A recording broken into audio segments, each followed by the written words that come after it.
engine bay, and then drove somewhere else and foraged some other stuff, and his trout cooked. Delicious. And there's been a couple of things like that, though, isn't it? I think didn't Top Gear do something like that at one point, and some of the others.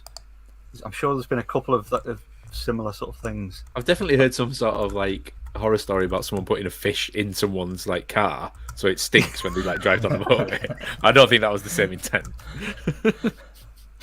Have you heard the story about with someone who'd I think it was a bad breakup or something, and when they were moving out, they took all the stuff and put a load of prawns in the end of the took the finials off the end of the curtain poles and stuck a load of prawns in. So there's stuffed prawns in, and then left, and then like months down the line, they'd had carpets up, they'd had everything painted, they'd checked for all sorts of stuff, but just hadn't changed the curtain. Check the curtain, well, there you go. I think they ended up moving out because they're just these rotten prawns. But no, quite a luxurious prank, though. You could have got some just some mackerel or something cheap. It's like, no, got some hand dived scallops and just stuck them in here. I mean, surely sushi would be the perfect pre-rolled thing to just slide in there. There you go. Yeah, what other round fish objects are? That's what I was thinking. Scallops. You stack them in like battery cells. Would you just do like tuna pate or something? Yeah, kind of the sandwich, like the stuff you get in the jar. Yeah, crab paste. Or so crab this week sticks. on things you can stuff in a curtain rail for a scorned ex-lover. That's not a euphemism. Yeah, it could well be. But getting back to the vehicular food stuff, if you've got nicely done. For the audio listeners, please go and watch the YouTube video at this stage. It's still going. I can stay a bit. I think I'm going to have to recap. Wow, that's a secondary fermentation. Hungry? Good head, mate. Oh, it's delicious though. Excuse me. What of it that went in your mouth and not up your nose? Yeah. I'm crying cider.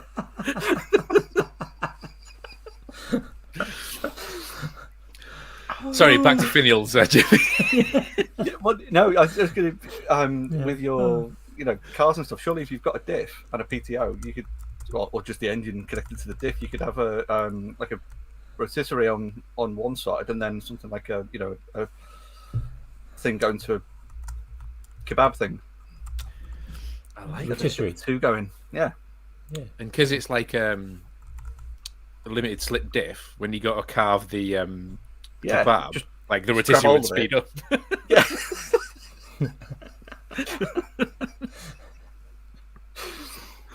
Genius. Yeah. He'll definitely have more power than that spit roast lamb thing that I made. I don't know if you watched that video. Where basically the motor I bought for the spit wasn't powerful enough to turn a whole lamb, so I had to put a motor on either side. But the problem is they were self-reversing motors on a rotisserie. So when it gets to a certain torque, it'll just turn and go backwards. Kind of like if you've ever used an ice cream machine, if you're that classy. When it starts to solidify, the paddle just stops and goes backwards, so it doesn't get stuck. So I just had these two motors like fighting each other, trying to turn this lamb. Never be able to get it to sync up. I mean, if anyone else was telling that story, but in a car. Yeah.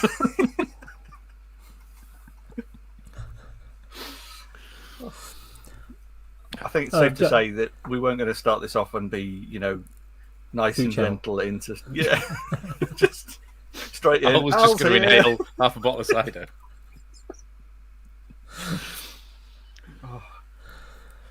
Just wonder if we could cut a hole in the kind of the back of the car as well, so you got access to the exhaust boxes, so you can kind of use those for some cooking plates. Yeah, little teppanyaki. It's a Japanese car, makes sense. Yeah, I like it. It overheats kind of already, so you know. smoke any meat with the exhaust. Yeah. I wonder if you run it on ethanol. I was going to say, I've got to run it on ethanol anyway, so... Yeah, you run it on ethanol, just run it on, like, Navy rum or something. As long as the ethanol content's high enough. You should add a bit of flavour to it, maybe. Well, I mean, since the head gasket's gone, there's plenty of steam coming through the exhaust anyway, so I could also, like, run a little steamer, get some veg going. Well, I'm just wondering if you could have a secondary exhaust box before where you're cooking the food, with kind of fill it with wood chips. Ooh. Delicious. I mean, you're all joking, but you know this is going to happen, don't you? This is how these things. People put stupid ideas in my head, and the next thing you know, I'm like 3 o'clock in the morning. I'm trying to work out how to get wood chips into a catalytic converter.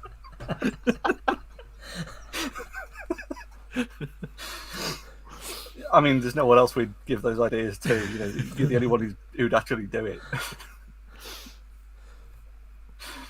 No, just thinking, Red's just made a comment in the chat about some cars run on French fries oil.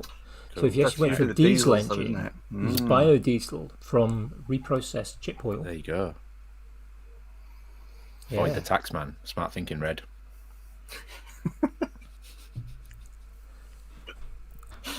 Yeah, and Tom suggests you need to make it happen in time for Maker Central.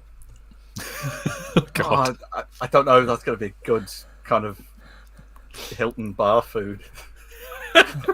Yeah, I know they came in on the little bike that Jim made last time. I don't think I could ram a 30-year-old shitbox through the door of the Hilton.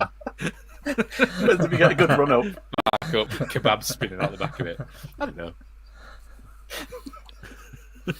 So you need it on an extended arm. So have another word with Jim. Ooh. And see about getting some sort of agricultural attachment. So it's actually you can keep the car in the safety first. Keep the car in the car park so people aren't getting kind of gassed, and then just have a power arm into the foyer. Set up some sort of winch harpoon system.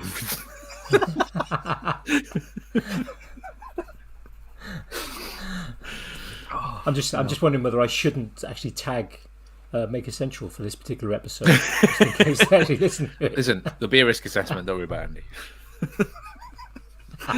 they let me take a 6-foot t-shirt cannon on stage. There you go. Which, for both the audio listeners, Jamie is wearing one of the t-shirts. Yes, absolutely. But I mean, the fact that they will let you, do a risk assessment and still let you in the building. Once they've read past your name and sort of gone. I think it was more like, well, as long as you write it down. there was no actual judgment of what I was going to do. It was just like, you're basically, you're accountable because you said this is what was going to happen. Yeah, if you sign the bottom, it's on you. Yeah. But quite often people don't read the risk assessments. I used to work with somebody who was required to do a risk assessment for a certain activity, wrote the risk assessment, included some things in the risk assessment which I won't mention but were clearly not really things that one would even consider doing, and were exceedingly silly, just to see whether anyone was actually reading the risk assessments. Right. Submitted the risk assessment, and no one ever came and questioned them about the really silly thing that they were put in the risk assessment. It's one of them, isn't it? It's like if they see you've done it and it's in detail, clearly it's a risk assessment. What that detail is irrelevant.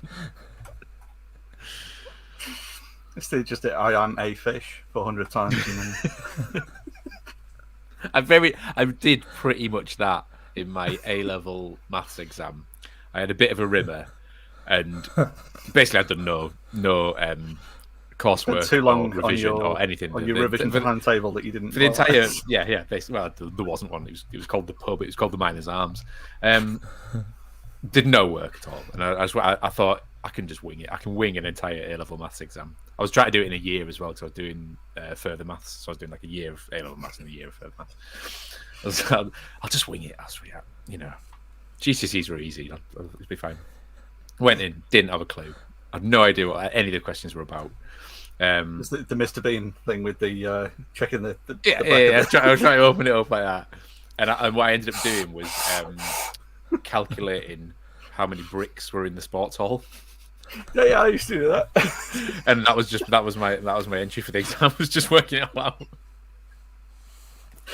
I used to do I'd start with the ceiling tiles and then do the bricks per wall. Yeah.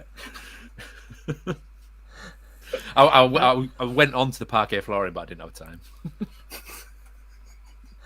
I've done that as a teacher, invigilating exams.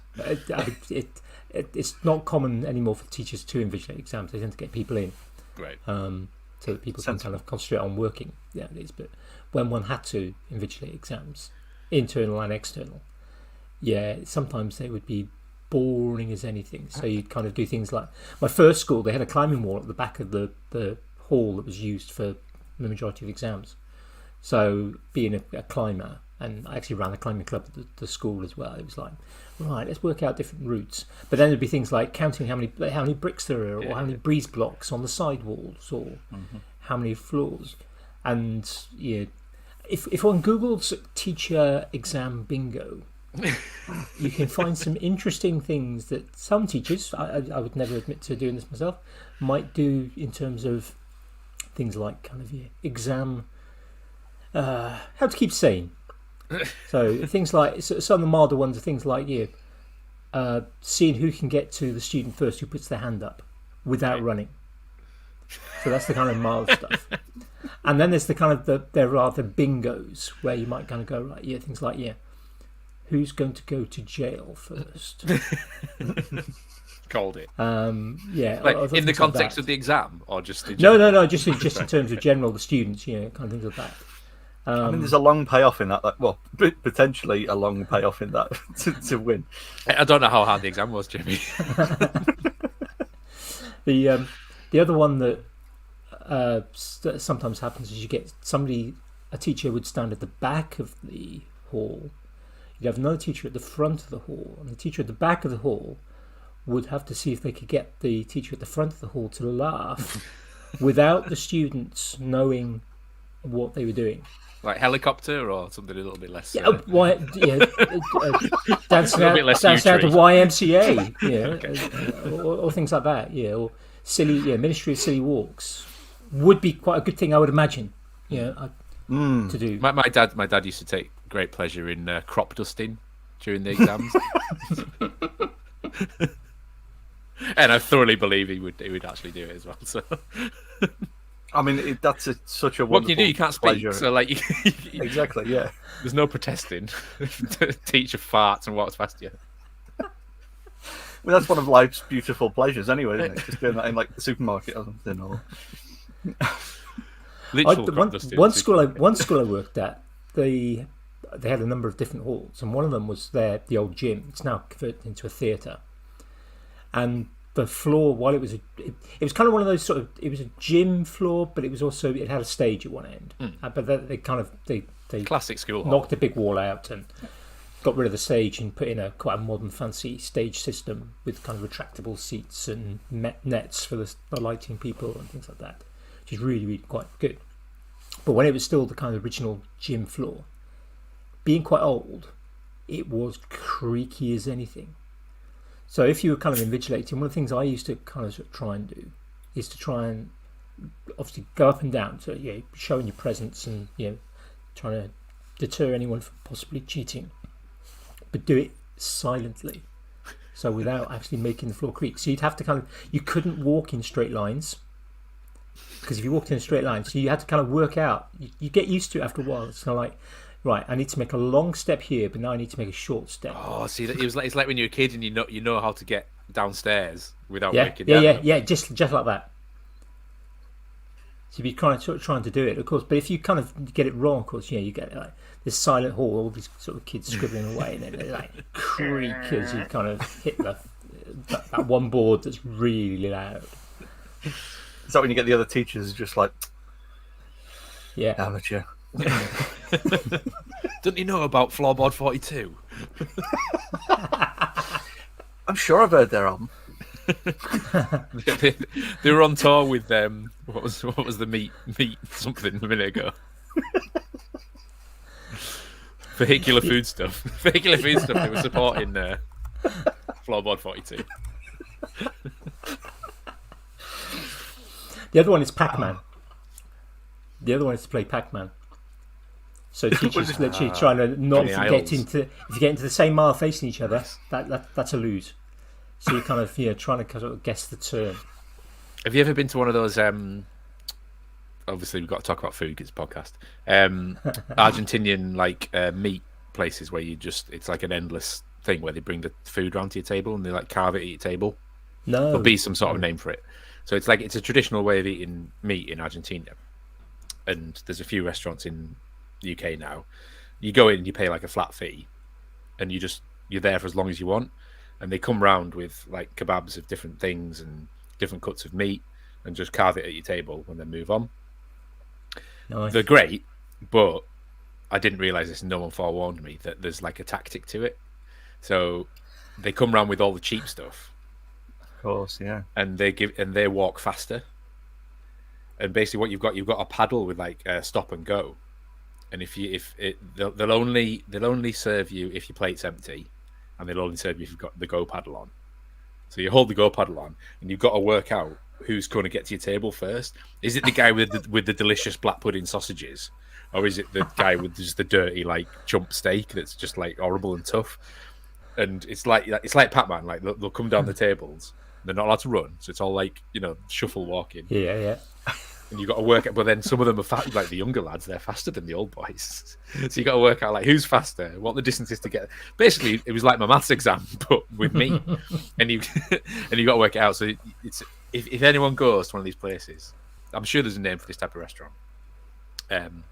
Yeah, you've got to have your game about you. Don't go filling up on the salad buffet just because it looks nice.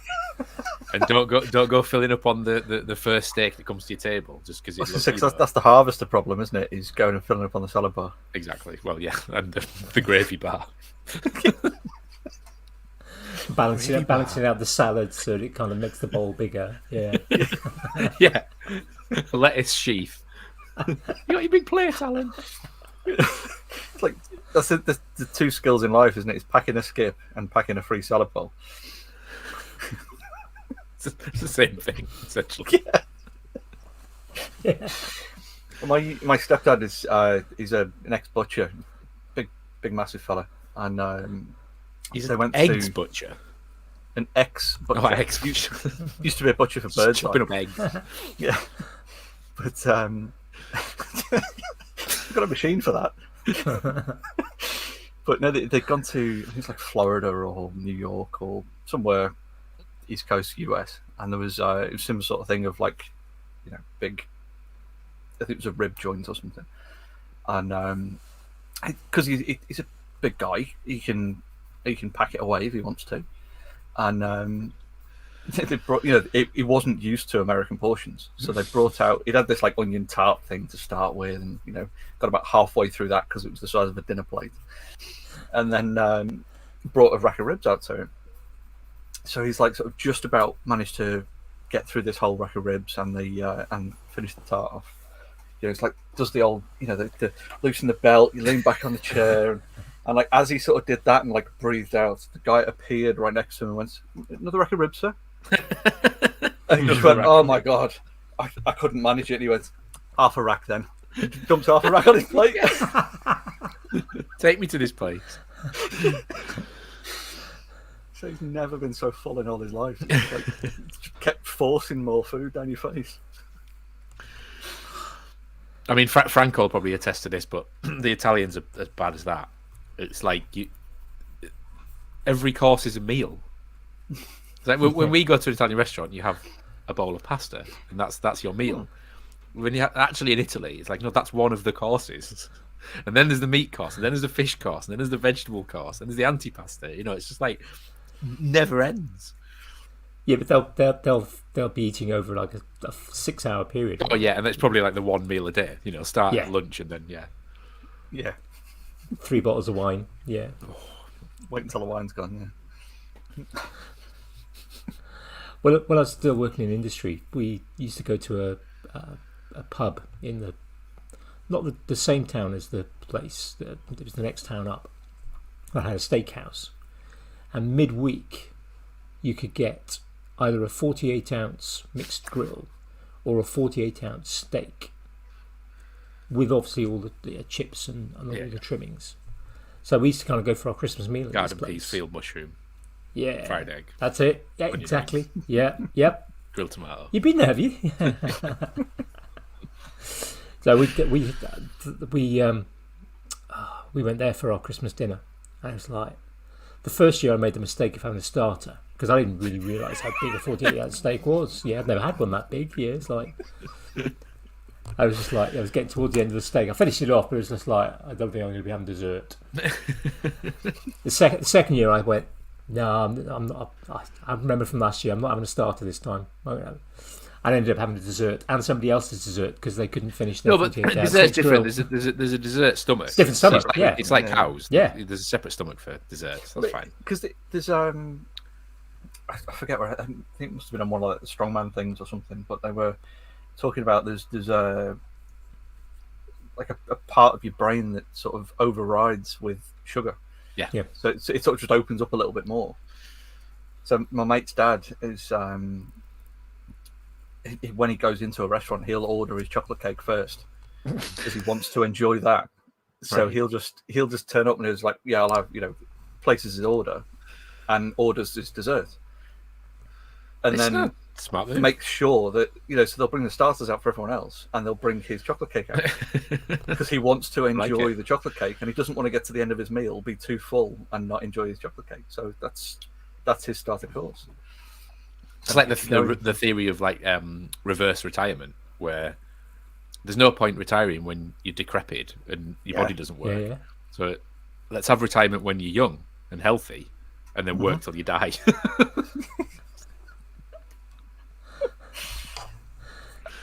Perfect That's sense. one approach. Yeah. I'm gonna take offers if anyone wants to get on board with my reverse retirement business plan. I want $100,000 for 12% of.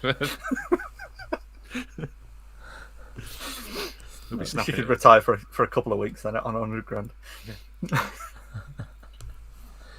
Yeah. How long do you get for your retirement? Yeah, that's the question, isn't it? I'm assuming it's going to be some sort of horrific, sort of futuristic sci-fi kind of. You can't escape. You couldn't just top yourself. It's like, day one of the rest of my life at work. Just going to jump off a bridge. No, you'll be like strapped into some horrific machine where you've got to design spreadsheets for the rest of your 50 years or something. I don't know. Or just placed into the pod and filled with orange goo or something. Yeah, there you go. I'm down with that. We'll just consume you for the next 50 years, I'll say. I mean that's just work anyway, isn't it? Really. That's my point, though, Jamie. Yeah, I mean, you get this sort of thing with kind of things like people having kids. Some people have their kids early. So my sister, she started having kids when she was still in her teens. Right. So I mean, she's 5 years older than me, but all her kids now are grown up and left home, got families of their own, and have been for quite a few years. Yeah, I'm 5 years younger, and I've still got both my kids are still at home. Right. So it's kind of because we started our family later. I remember like my old head chef. He was kind of had that conversation. He was like, "Oh yeah, we're going to wait until we're this old," and then it was all like planned out. And he's like, he waited till he was 40, and then him and his missus like planned it, had these kids and stuff. Because it was like, have all the fun when you're young, and then worry about being responsible. And I was like, yeah, you say that when your back gives out and you've got to live kids into a car seat and you're pushing 50. Or you're absolutely knackered and having to deal with sleepless night. Well, yeah, exactly. I suppose the three of us are used to sleepless nights anyway. But this is true. What is sleep? Yeah.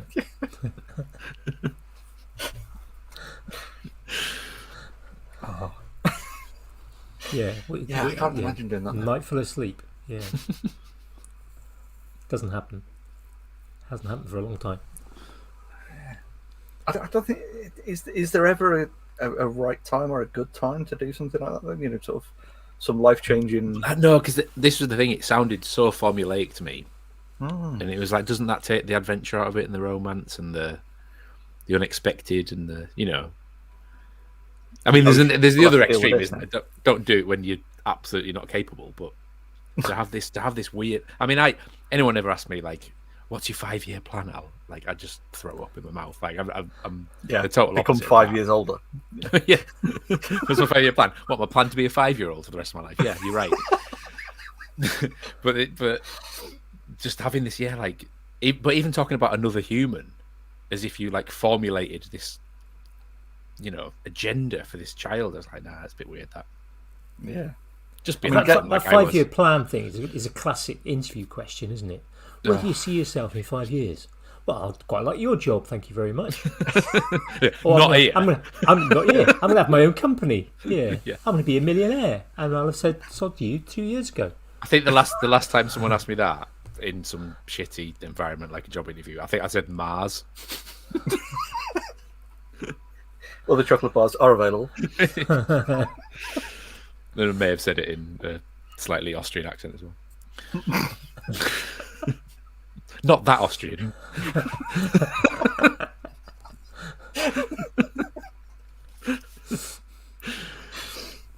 Recent famous Austrian, not older famous Austrian. It is. I mean, it's a ridiculous question for an interview, isn't it? Really, it's how. I mean, most of my kind of interview practice has been in schools, either giving the interview or being in the interviewee, and to kind of know where school's going to be in 5 years' time. Yeah, it's ridiculous. Just the speed at which curriculums change. I mean, the national curriculum changes pretty much every 5 years. Exam boards change every 5 years. Turnover in schools as such, it's very rare for it to be in a department. And where do you see yourself in 5 years? Some people Closed down and turned into an academy. Yeah. Broken in bits. Yeah. It's like if somebody asked me 5 years ago what it's going to be in 5 years, I wouldn't have said, running a podcast because I can't teach anymore. Like, how do you predict these things? I mean, 5-week plan would be difficult for me to formulate. Never mind 5 years.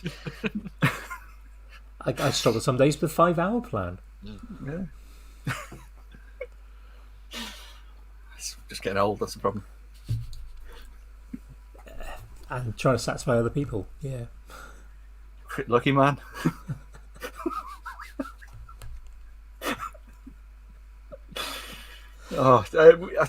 It was never going to be on the rails. I thought there was no blue on this podcast. I was explicitly warned. Don't lower the tone like Andy does. Al, we've had Steve on. What can we say? It's all up from here.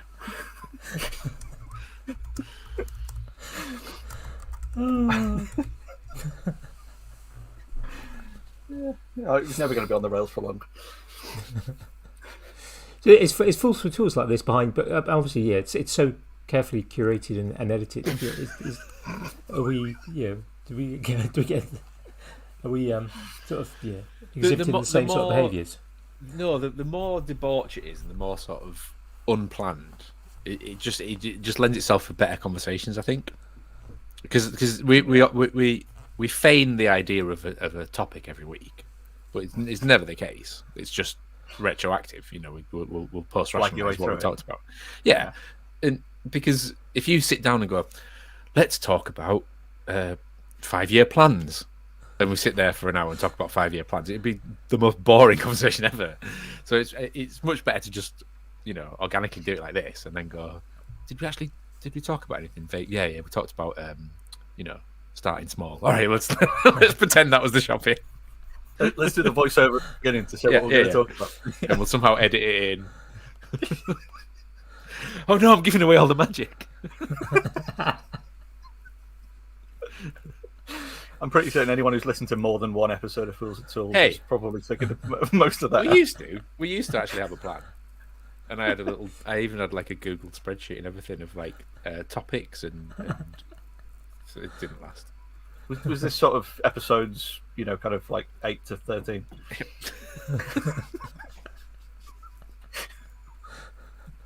The fact that I just get random like messages in our chat saying recording in half an hour. It's like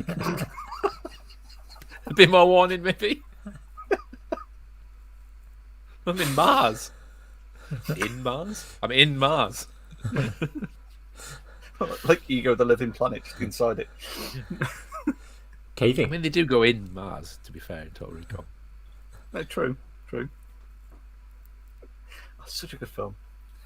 So I was thinking about the Colin Farrell remake, which it's like the RoboCop remake. It's not horrific, but the fact that it's not even set on Mars. But have you read the book that it's based on? We Remember It For You Wholesale. It's like We Can Remember It For You Wholesale, Yeah, by Philip K. Dick. Yeah. It's like the first 4 minutes of the Arnie film. Yeah. None of Well, the rest every Philip K. Dick thing. It's like, here's 3 pages about an idea. 7-hour film called Blade Runner.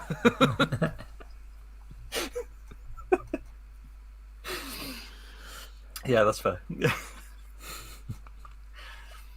I think Paycheck has to be one of my favourite Philip K. Dick books. So many people have not seen Paycheck. And I haven't seen the film because I What? love the book. Oh, I love good the book, God. But Right, I hate no. Ben Affleck. No, it doesn't matter. It doesn't matter. The whole I point know I of the need film to is watch it. no. The whole point of the film is you hate Ben Affleck. All right, okay. It's written and scripted in a way that you obviously hate Ben Affleck. I think they knew that. It's John Woo. It's a John Woo film. How can you not have seen Paycheck?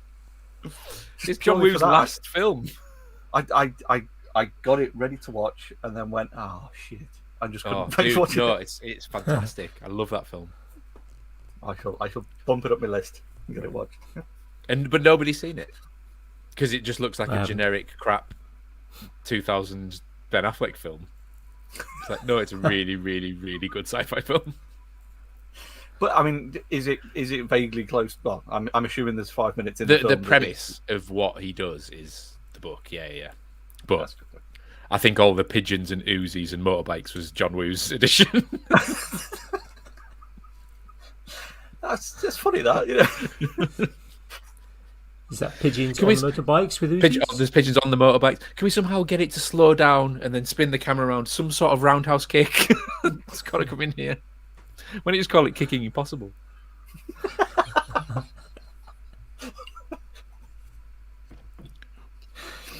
Oh, it's like you remember the things you used to get, like the old spy things where it'd just be like a punched out card that you'd lay over a load of text. You know, maybe Cheese of truth. Yeah. You'd get like that sort of thing if you just have all the possible, you know, adjectives and verbs for everything, and then you just like, which film are we making today, and just lay it over the sheet to see what the film's going to be. Isn't that how they make Family Guy? Just shift it over one word at a time. You think so that that's makes sense. bad? That wasn't an impression of Peter, by the way. That was an impression of South Park doing an impression of Peter. Meta cartoons. First hermit on Mars. Yeah, I'm down with that. Mars Tramps. That sounds like a card game. No, it's the third album by Vehicular, whatever it was. Mars Tramps does sound like a card game. There's a really good version of Top Trumps that's called Dictator Top Trumps, and it's got all the great dictators of the world. Great. Guess who think the top trump is? I mean, I think Genghis Khan? No, if it was any sort of He's in recent there. one, it would probably be a top Trump, wouldn't it? I would imagine. So, no. I would say this is probably like 10 years old. This deck. Mao. No. Right kind of region. So there was several criteria. There was like bounty on their head at the time. So like what the FBI would, thought they were worth. People killed. It's pretty high up. Their net worth was one of the Okay. one of the measures. that was quite good. So like Gaddafi was really high because he was really rich. High net worth. Yeah. There's a few other grim ones as well. It was quite a grim Sega card. It certainly sounds it. Yeah. Yeah. So Pol Pot was like pretty much the best one that you could get, but George Bush Jr. was the top trump. I thought he was genius, and it just had like basically all the deaths he was responsible for. Oh fucking up! Did you just list them by country?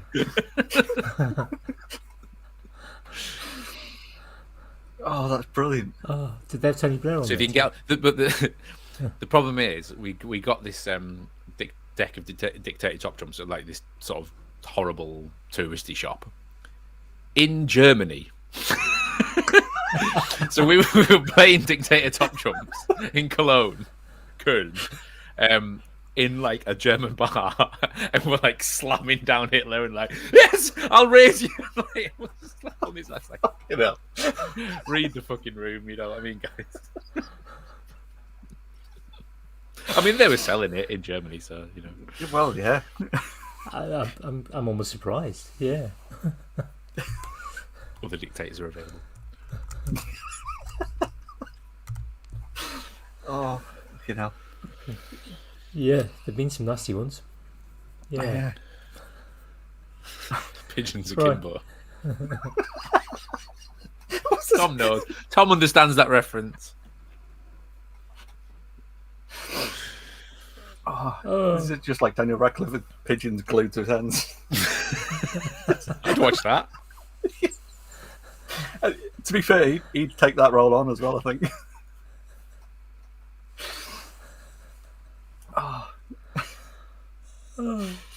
My face is already aching. Half an hour in. Hey, tell me about it.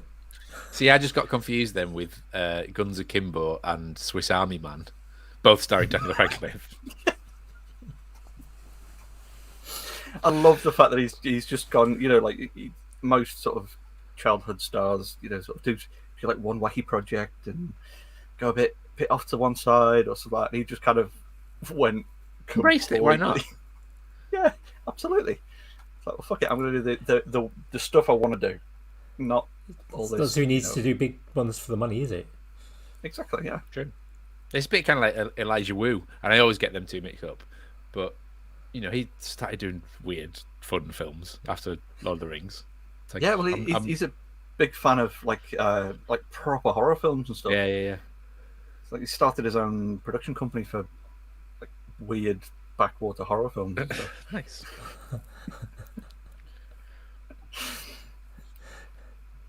Is that a euphemism for snuff movies? Backwater horror films. Yeah. And he was in Over the Garden Wall as well. He was. So I saw him on Hot Ones, and he was saying that was one of the things that if you ever sort of meet him, like everyone talks about Lord of the Rings or the really obvious stuff. He's saying things like Over the Garden Wall is something that really, like, if someone knows that's something, it's like a little connection that that means more to him than the Lord of the Rings fans. It is great because I started watching the show, not knowing anything about it. Just thought, oh, this looks interesting. A bit kind of Spirited Away vibes. A bit Studio Ghibli kind of look and feel. I didn't know who was in it. I didn't know any of the cast or anything like that. I was just watching it and I was like, I know that voice. And you're like sort of like halfway through an episode, like, is he playing Elijah Wood? It's great. And he's like really well cast. And then Christopher Lloyd's in it. Great show. If you've not seen Over the Garden Wall, anyone listening? I mean, Christopher Lloyd's got a particularly, sort of iconic cadence to his voice and stuff as well. Yes, this is true. He's done some weird stuff too. Not that I'm an expert on media, as most people who know me know. I kind of hardly watch films, hardly watch TV. But 300 hours of YouTube a day. They say it's the new TV. Well, I've been trying to catch up this week because my one tab had exploded again, gone over the. Cause I think a few weeks back I said I cleared it down to about 500. Wow! And it shot back up to 1300. So I spent a bit of time yesterday getting it down to By just deleting them or by actually watching them? 900. Well, what I do, if a video comes up on my subscription feed, because I don't bother with the kind of homepage, I only use my subscription feed. Right. So yeah, and I've got a lot of people in there. So if something catches my eye from somebody I want to watch, because there are some folk I always watch, your good self. There are other ones that it catches my eye. I think, oh, that'll be good. So I'll just open them up every kind of now and then. I'll just open up YouTube straight into the subscriptions page. I'll go right. Oh, there's 10 that have come up that I want to watch, and I'll just bung them onto one tab. And then if I get a chance, I'll try and watch those then later in the day. But certainly the last few months, it's been a case of like, nope. So you get like, potentially anywhere from 10 to 60 videos a day come up that I want to watch. Right. Wow. And then that kind of ends up in one tab, and then a few weeks later. This is not a healthy equation, Andy. No, it's not. So, I mean, essentially, all I've done is kind of go, okay, right, I'll open up 10 at a time, and then I'll just kind of work through. I'll just often when I'm doing other things. Well, not quite that 10. Like swordfish with the big. I'll open up 10 tabs, and then I'll work back through those 10 that have opened up. So I might, depending on what it is, depends on whether I'll kind of watch other things. So I might kind of go, right, that caught my eye because I thought it might be interesting. Yeah. And I start watching it, and it's not. So right, ditch that. Or I might be, a build video. Yeah, whether it's somebody building a nice piece of furniture, whether it's whatever. And I'll kind of go, I know how to build that sort of thing. I don't want to watch somebody sawing some wood. Because I know how to do that. 5 minutes of you better remove half of YouTube. Yeah, so I'll kind of just, I'll just skip to the bit where they're putting it together. Yeah, or the final bit of putting it together, so I can see what they've actually come up with. Or if there's a kind of a tricky bit of, there's going to be, how the hell are they going to make that?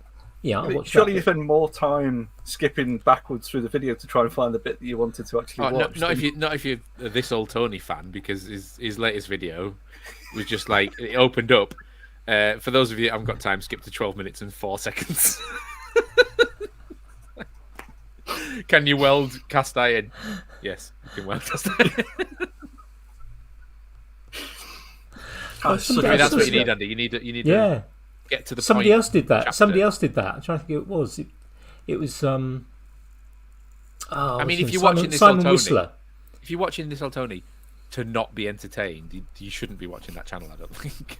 Yeah, totally. I really need to see how he welds this cast iron. It's really educational. You learn more from all the random shit he does between the start and the bit that you actually turn on for.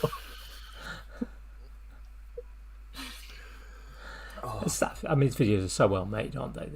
They're just storytelling delights. Yeah, but I think it's much. So so if it's something I kind of think, right, I want to kind of, if there's something I really want to sort of enjoy to watch, then I might just put it back into one tap, leave it to a point where I've got it. Yeah, and just kind of try to think. This is not healthy, Andy. This is like, why have you got these 300 pizza boxes in your bedroom? Is that why I might need them? And then it's like, we'll get rid of some of these. We'll just put them in the bathroom for now. Yeah, we'll watch. I might be a bit of a hoarder. Definitely watch. Well, so I mean, Andy, this is 1,300 tabs. Is this on your desktop or on the laptop? Because what's on the other one? Yeah. What about your Firefox browser and your Safari browser? Safari. I haven't got Mac. Yeah. No, so it's down to 900 now on the desktop. So down to 900 This yesterday. is why I stopped using Watch Later. Yeah, it's like an anxiety thing. It's there. It's like having Answer Machine. Don't ever leave me an answer. Like, how horrific is that as a concept? Something's going to happen to you and you don't know until you press this button and listen to it. Could be good, could be bad. But somebody needed you. Oh God! 3 weeks ago. Even thinking about an answering machine gives me anxiety. Yeah, I think. Let's have a look. So laptop, we're at 444. Nice. There's very few YouTube videos there. Yeah, there's very few videos, YouTube videos on that. Mostly articles on this one. Yeah. Oh. See, most of the time I'm at my laptop. Most of the time at my laptop, I tend to be.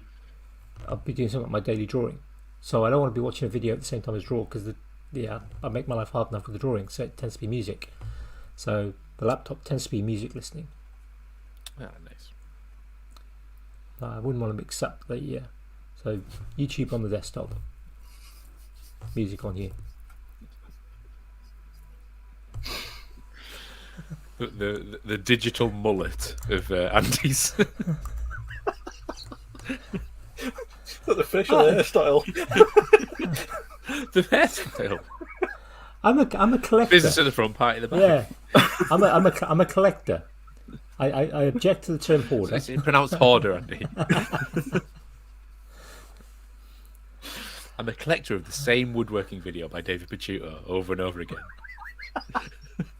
Does he even do woodworking anymore? I don't.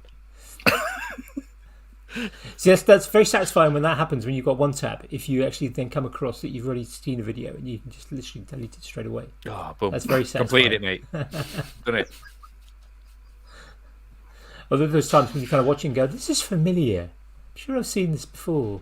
And then you work out once you've kind of, you've got 90% of the way through.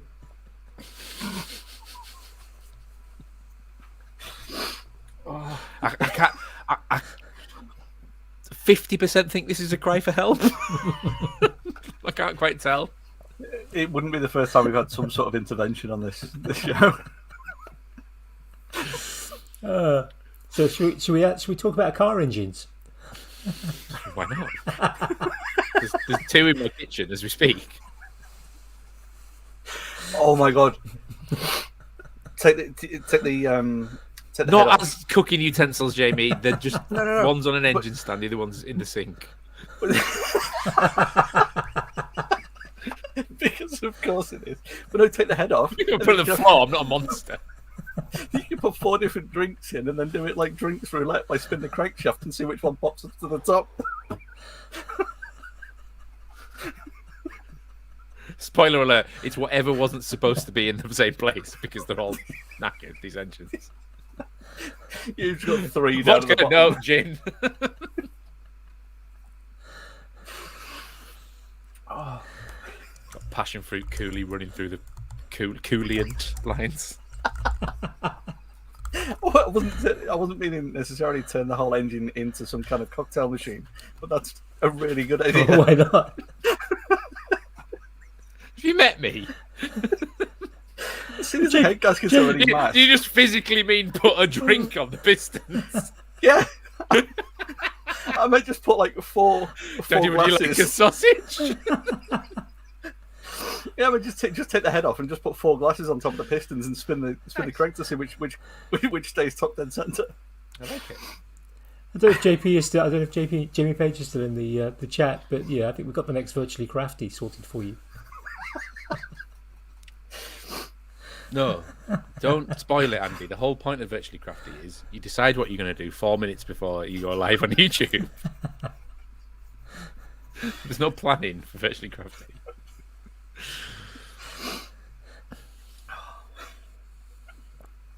They have been very good, the Virtually Crafty. I've got to admit, it's been a.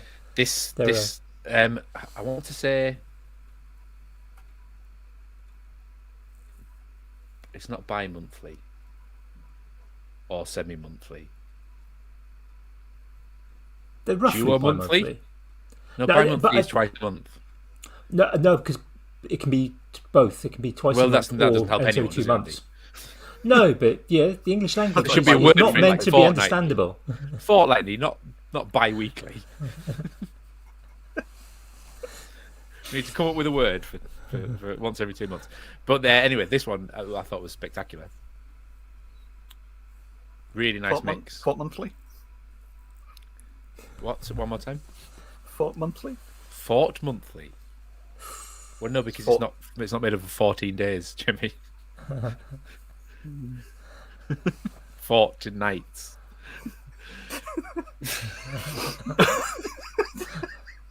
Chwunthly. Chwunthly. There you go. What did you call me? Because it sounds a bit like. From now on, call it Chwunthly. Give it 6 months; it'll be a real word in the dictionary. Well, Fam's a word. If fam can be a word, Chwunthly can be a word. Helen, what's her face from? It's Susie Dent on the phone. Countdown. Oh, Susie Dent. Oh, Helen Zaltzman. Zaltzman, that's it. Yeah, the illusionist. You see, does anyone know that that's Boggle? The logo. Oh yeah. No, I mean, I know. Obviously, you know that, and Andy knows that. I mean, any one of the other thousands and thousands of people that listen to that podcast, they know it's Boggle. I think you'd hope so. They're like, what's this to that Word app? Wordle. This doesn't look anything like Wordle. So there's Nerdle now as well. It's a maths one. You've got to use the 10 digits and plus minus times divide equals to make a sum. You have to have an equals. The operators can only be on the left hand side of the equal sign. And you've got, I think it's six choices, but you have, it's not 5, so it's 1, 2, 3, 4, 5, 6. Pretty sure the beauty of maths is that could be infinite, though, Andy. But this is what makes it a bit tricky. But you've got, I think it's 9 or 10 sort of spaces to make your sum. So it has to kind of work out. There's no powers. There's no negative numbers. Oh, okay, so yeah, we're not getting to operate. You kind of have to work with. Yeah, you have to work with kind of BODMAS. Sort of normal order of operations.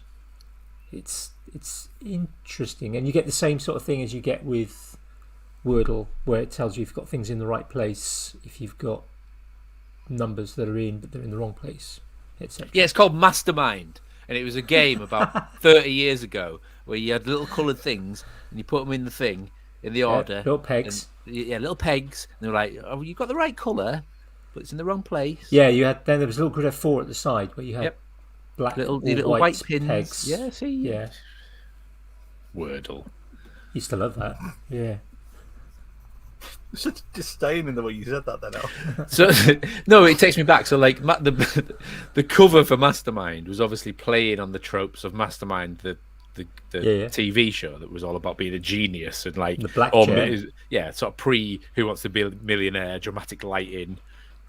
It wasn't. It was just a grey plastic thing where you just put pegs in the thing. But it reminds me of like old like Acorn Electron and Spectrum games where they had beautiful, amazing, elaborate like cover art for the game. Yep. And the game was just like a little stick man throwing like ninja stars or something. It's like how have you made the link? Pixel sprites. Yeah, how have you made the link from that? Like, I can imagine with like old kind of sort of games where it's like very word driven and there's a story and there's a lot of romance about it. I can be taken down that. Yeah, I mean something like Zork. You can imagine that you'd need some kind of fancy box art instead of just in-game footage. But the story's playing a role. But there's some games, I mean, there must have been a lot of heartbroken kids back in the day putting on gunslingers, and it's just like boop, boop, boop, boop. But that's why adverts for computer games kind of and you kind of the side of a bus stop. Started having things not actual game, not actual bus. Yeah. Of course, it's not the actual game footage; it's a bus. But it was always going to look crap rather than really good. Or the adverts you got for the sort of game, it's like not actual gameplay. And I mean, there must be at the point now where they don't have to do that anymore. Oh, there must be a point now where the bit in Gran Turismo that you're playing is as good as that bit that they show you in Gran Turismo. Surely they just use the game engine to generate it. Yeah, actual game footage. In fact, if anything, there should be like not real footage. This isn't a real car. And I thought that like Gran Turismo 2, 25 years ago. I mean, it's like the old, Sega Rally and Colin McRae Rally. The arcade you'd get down at the bowling alley and things like that. It's, growing up, going and playing Sega Rally or something, it felt like you were in it. You were driving that car instead of just moving those 6 pixels left and right. Well, I mean, in their defence, sometimes you were actually in a car. Well, yeah. I'm sure if Pong had like an actual tennis racket as a as a controller, it would probably be a bit more immersive than just a little joystick. Well, that was the Nintendo Wii, yeah, surely, yeah. Mm-hmm. Good point. You see, I think I can't remember if this was somebody's attention grabber a few weeks ago. There's a guy who built a powered sort of rally car simulator. Basically a seat. So he had a fixed frame, using kind of 80 by 20 extrusion. So he had a frame built on that on little. It was all linear actuators. I want to say, stuff, they were. Yeah, I'm trying to think whether they were linear actuators or little. I don't think it was hydraulics. Pneumatics. No, it was linear and actuators. Just the whole thing was just moving around and shuffling around. Slow hydraulics. Proper car seat. Yeah, proper car seat. Proper kind of rally style gear shifter on the side, and nice piece of engineering. I think she's able to sort of play any rally game he wants, or racing thing with kind of all the bumps and whatever go with it. So does it have the data in the game then for that, or does it just go off like? Good question. Because I often wonder this. I'm assuming like flight simulators probably do. Yeah, they have all that for the. But how does one get the data from a rally game to do that? Some do have stuff. Right. Some that are geared for sims. Geared. But yeah, there are some proper simulator games that have that feedback for various things. But I think that particular one, because he was using it with a lot of standard games as well, I think he was doing something clever with a bit of extra software to figure out what it was supposed to be doing. The reason I ask is because I'm building this Time Crisis cabinet, and I want like recoil on the gun, so you can just get a solenoid and repurpose it and just have it on the trigger. But then there's some weapons in the game which are automatic. But I don't know how you get the data from the game. Obviously, you can't do it on a PlayStation to tell the gun to fire automatic. Or do I kind of retrofit it so it's like you actually have to switch a switch to put it on automatic? So it makes it a bit more immersive. Yeah. That'd be pretty good, because you would do that, wouldn't you? Yeah, so you go off screen, reload, change your gun, flick it to auto. Brap. I think that would be the most sensible way to do on a it. postcard. Yeah. Unless there's some sophisticated optical recognition that knows which weapon you've selected. That's what I was thinking. If you had some, you'd have to do that, some sort of like pass through HDMI, pull it out to a Raspberry Pi and process it or something. No, hang on. Is there rumble data? Well, so does rumble go auto? It must do. You must be able to pull that. Yeah. Maybe that's what it is. So maybe there are third-party guns that. Sorry, this has got really technical and boring. Maybe there's third-party guns that do have that, and maybe it's the rumble data. I'm trying to think what other data you would get from the console, other than just the controls. And rumble's the only thing I can think of. Well, because you can get there is me and my mate were looking about this the other day, that there is a USB one that you can use for things like the Raspberry Pi for the. So PS2 has USB, so maybe there is other data coming out. You must be able to read that with just some sort of serial reader. Right, I'm on it. Yeah. So we're workshopping it, Al. I like it. Yeah. Blue sky thinking. Every time I hear that, now, thinking. It just every time anyone says about Blue Sky, it just reminds me of Heston Blumenthal when he did the Little Chefs. Did you see that? Fucking hell, slug porridge. The kind of people that stop at a Little Chef really want a bowl of slug porridge, mate. Well, no, because he didn't do this. He didn't do the porridge, but the boss. Did they do that? They did. They had slug porridge on the menu at Little Chef. But do you remember when when the boss of Little Chef basically said to him, like, "I want the big, the Heston Blumenthal big Blue Sky idea." So he just went, right, okay, then sod you. So then painted a blue sky on the inside of the restaurants. So there's your blue sky thinking.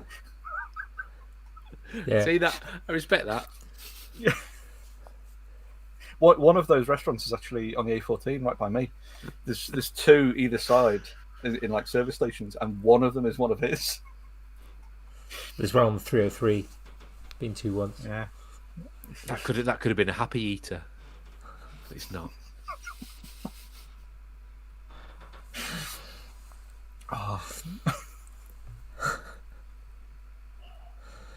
Mind you, Rumble Data sounds like it might be a sport act for Hickler stuff. You know, that whiskey nearly came up my nose then. That Wicked? Have you got a bottle of Wicked, Jamie? No, I've got the old Glenfiddich. Very nice. I didn't say whiskey, even if it did sound like Wicked. It's just a Freudian. Whatever the hearing version of a Freudian slip is, I heard Wicked. Isn't that when you say one thing and mean your mother? I mean another.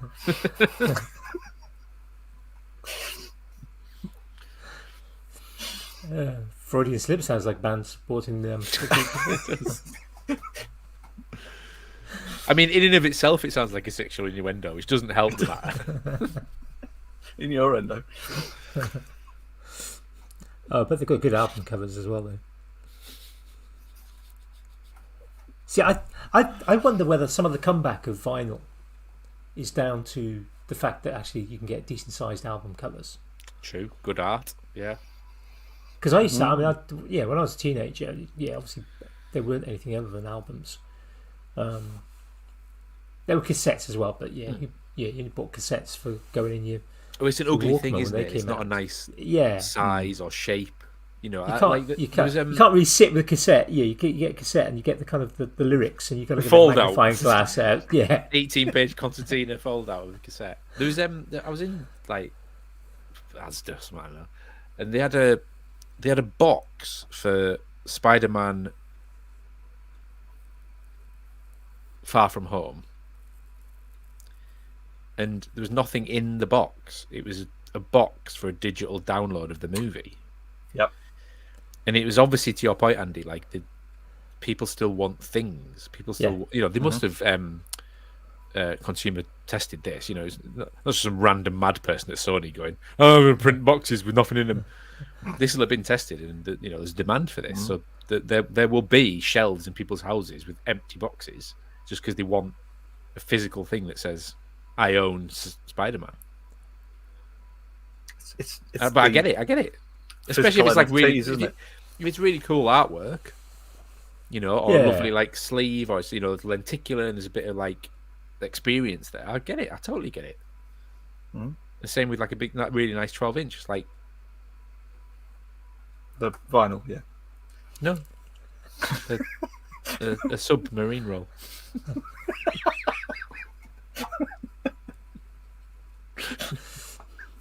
Around. Not a bar cake. The Stotty. Stotty's probably about. No, it's probably more than 12 inches around. Stotty.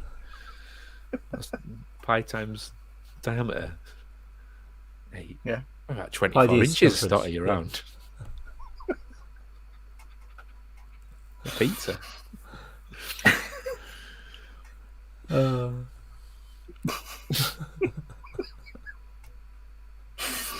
I thought we were going to slide deliciously down into the all the naming conventions for those kind of round. No, it's been done. Red things. Yeah. You don't need to. There's people that are correct and there's people that are incorrect. I've been trying to remember for the last minute that I used to work with a lass who was from Sheffield, and down here in the south, and she used to call. I'm trying to remember what the word she used to use for basically what some people might call a bun or a roll, or or cob. I'm pretty sure it was something like bread cake. Bread cake, yeah. That's a Sheffield Well, thing. it's just like Yeah, a balm cake. everyone else was going like, "What are you talking about? What is this thing? That Is cannot it bread be a thing." or cake? Legally, by definition, they're two different things. Yeah. How could they be the same thing? We're getting close to the biscuit or cake or the Jaffa cake there. Pro tip: that- one goes soft when you leave it out, one goes hard when you leave it out. That's the legal definition. Isn't it? That was the Mcafee's So they got over the tax thing. the court case, wasn't it? So then, what happens when they make them donut things? Where did they sit that? If you Is had that one a of those, value-added luxury item? it's got to be, isn't it? Because it's Clearly, if you it tried, will. if you tried it yet, it is disappointing. No, because it's still technically bread because it's a donut. So it's not a luxury Yeah. item. But it's gone very, very It's a much. staple food. Doesn't matter. They'll have True, lapped true. that loophole up. Yeah, Anything that's not a biscuit, still not a biscuit.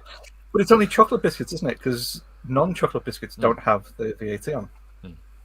But a cake doesn't, because a cake is a essential food item. Definitely. I mean, I'm testament to that.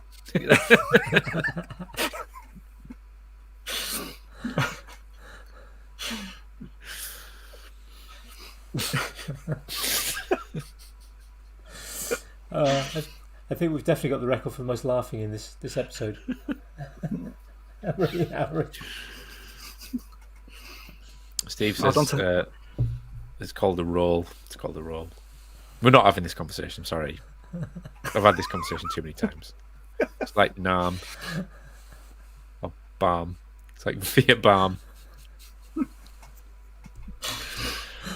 I growing up in John's in Liverpool, the the kind of like a delicacy in a Liverpool chippy is to get a bin lid and chips. This is just the ultimate carb overload. It's one of the the big sort of 12-inch diameter barm cakes. They cut into the top, take the top out, fill it full of chips, and then put the top back on. That is the ultimate death by carbs. They kind of cancel each other out, though, isn't it? It's like when farmers put pepper on to cancel out the salt. It's the same with the chip butty. Like all the chips, it's polyunsaturated fats. Once all the oil's soaked in, it doesn't matter anyway, does exactly. It goes straight through you, like Brasso.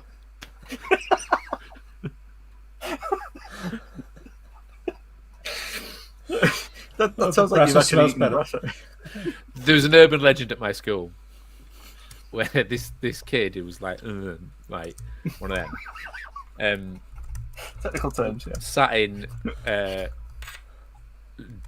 resistant materials, formerly DT, probably formerly something else. Andy, you'll tell me it was called something else when you were a kid. Oh, it would have been woodwork and metalwork. Yeah, wouldn't it? woodwork, yeah, shop class. That's American. You went all Brother Llewellyn, then. What? We'll learn how to sell things. Apparently, this kid just sat there and they were like polishing some stainless, I don't know, whatever, and he just necked the Brasso, and he'd shat himself before he put the bottle down on the table.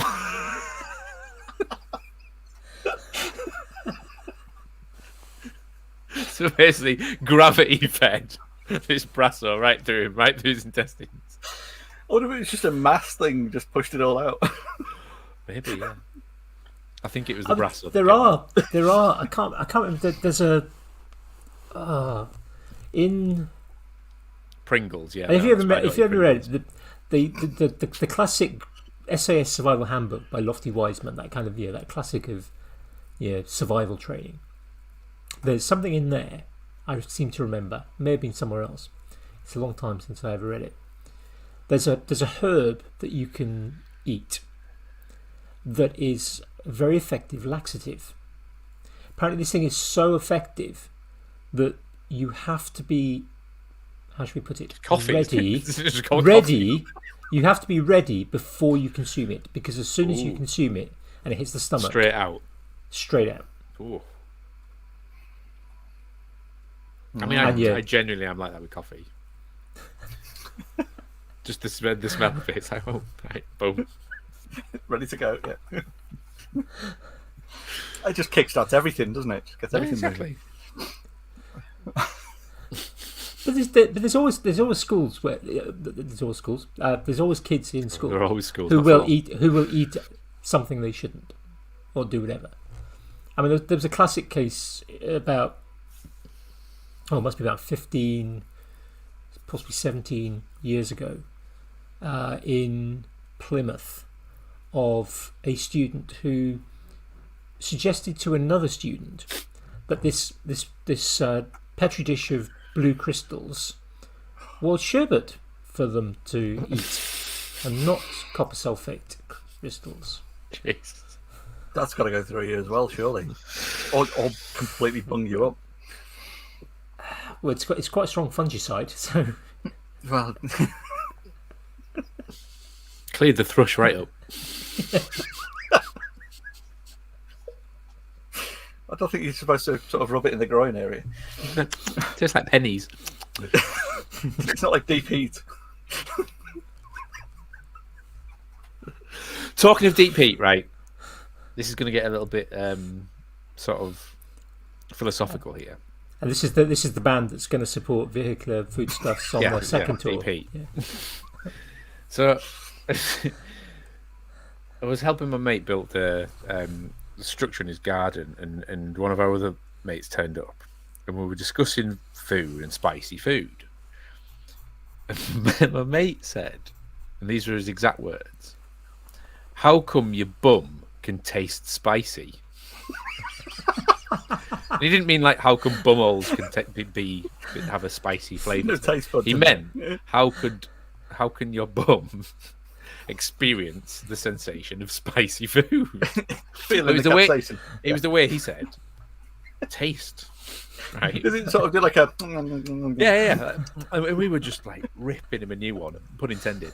And he was like, you know, it can't taste like tangy or sweet. And we were like gobsmacked. We were like, what do you mean taste? What do you mean, Ben?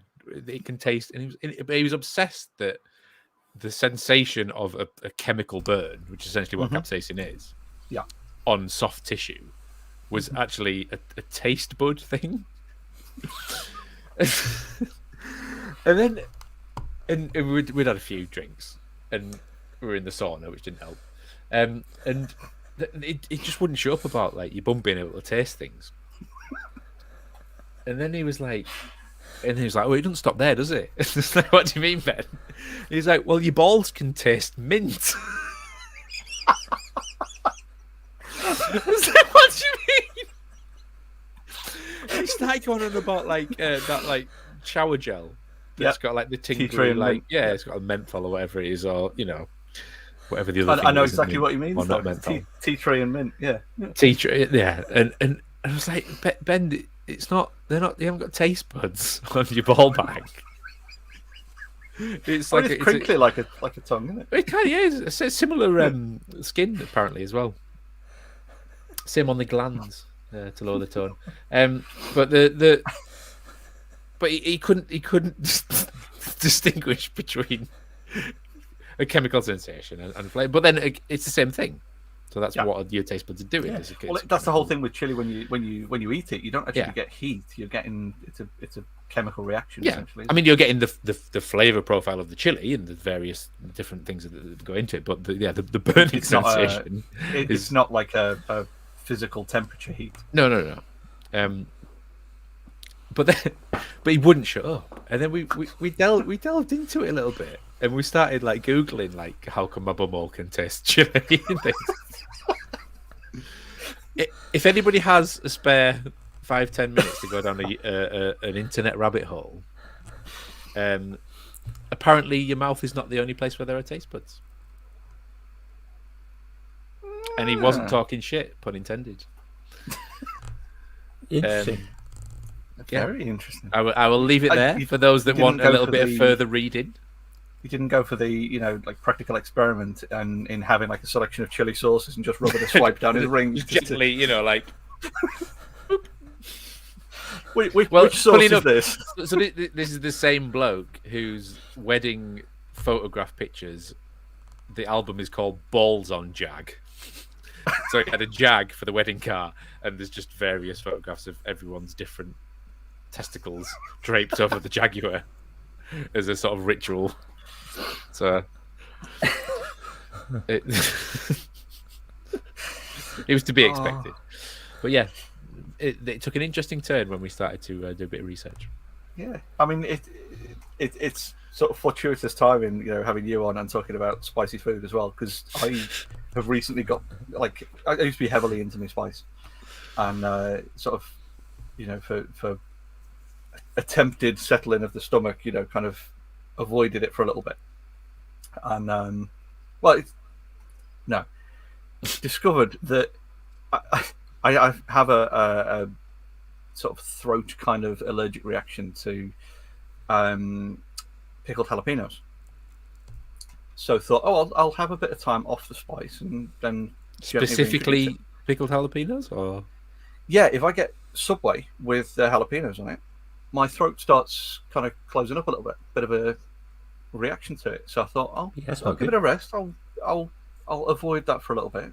But then have recently started getting back into my hot sauces, and I've bought some from the brand Psycho Juice, who's a lunatic in Bristol. But had a roast garlic ghost pepper sauce the other night, and it is absolutely amazing. It's not the what brand is it?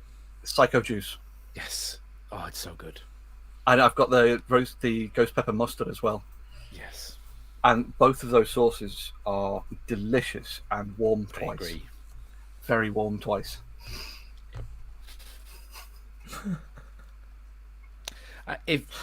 Pro tip: if you can preempt it, there are steps one can take. I'll leave it there. Wet wipes in the fridge, by any chance? No. A bit of preparation. I'll leave it to the imagination of the listeners. If you've eaten spicy food and you're going to shat it out at some point, there are precautions. Well, it's because it's lipids, isn't it? It's that help to bind to the capsaicin molecules. That's why delicious, greasy, fatty food is spicy is even better. Fatty food, chili sauce, job done. Oh. Yeah, there's nothing worse than crap hot sauce, Tom. I wholeheartedly agree. It's like craft beer. Go away. Stop making it. Nobody wants it. But I mean, this is a problem, isn't it? Sometimes you get with, like for example, in your restaurants where they'll just make something because they're expecting the stellar crowd to come in at 11 o'clock, fill up, and they just go, we want the hottest stuff. Yeah. So mate. Yeah, they're not worried about flavour, so they just let's just make this as hot as possible. Yep. And that's the kind of the expectation of that particular clientele. Whereas, actually, the flavour profiles of really well-made curries and chilies can be superbly hot, but they're still flavour. Yeah. Well, that was sort of partly why the fowl was invented, wasn't it? It's just as a kind of a screw you to all the Try this. all the Brits going, yeah, can we have something hotter, mate? Something hotter. I've completely removed my taste buds with 10 pints of Stella, so bring on the hot curry.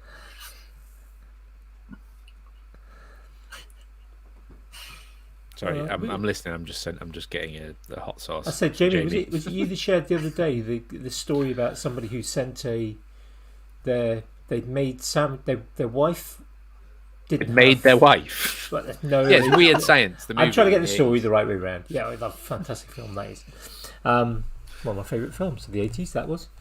But it gives some flashbacks. Their wife didn't have particularly sensitive taste. So he used to make his wife a really hot sandwich. So it'd be like ham sandwich with a superbly hot. He put the last sort of sauce on for it. those who are familiar with the Hot Ones YouTube series. He put a thin layer of the last dab hot sauce on both slices of bread. It was like 3 million Scoville. 3 million Scovilles or something like that. Yeah. And then, and he also made for his children, made sandwiches without the hot food on it. And then one day, just about lunchtime, gets a phone call from the school saying youngest daughter is seriously not well. Appears to be kind of having some sort of maybe kind of reaction to something that they've eaten in their lunch bag. And so at that point he realises that he must have mixed up the lunch bags, and the daughter's gone to primary school with the 3 million Scoville. So he's kind of sort of saying, "Can you give us some milk?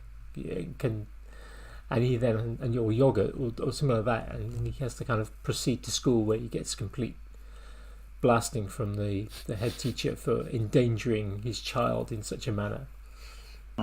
She sort of kind of accepts, of course, because it's scary. I'm assuming he really came down with like a pint of Cobra or something, or Kingfisher. Just... Straight to a primary school. Probably, yeah. Like this. None of that milk nonsense. Yeah, I think he did stop at. He stopped at somewhere on the way and picked up some milk or milk type drinks to give. Yeah. The story of Cobra. The story of Cobra is quite. How that was developed was actually quite an interesting story, because that was developed specifically for drinking with curry. Oh, the advertising campaign will tell you, Andy. Well, I having worked on the Cobra brand. Right, okay, right, because I heard it on a podcast from the guy who supposedly invented it or developed it. But yeah, obviously that was part of the branding. Hook, line, and sinker. I'll get you. It's delicious. I like Cobra. I know a guy who does some branding. Ice branding or hot branding? Or Russell. Remember Russell Brand? Whatever happened to him? Yeah, he's still going. He went like us and went completely off the rails, didn't he? Yeah, he's still going on. Every now and again, I see videos popping up because he's having some rant about some aspect of the world that he doesn't quite agree with, and nobody was listening. Pretty much, I would imagine. Yeah, maybe don't tag him. Yeah, I wasn't going to bother. Yeah. Although Tasty Bumholes just sound like one of his crap books. Pun intended. No, that's Deep Heat's third album. Toilet book. Yeah.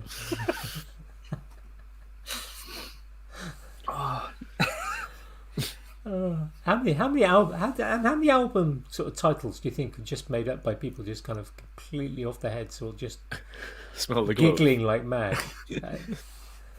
Probably most of the 80s. Yeah, that's and the 70s and a good part of the 90s, I would imagine.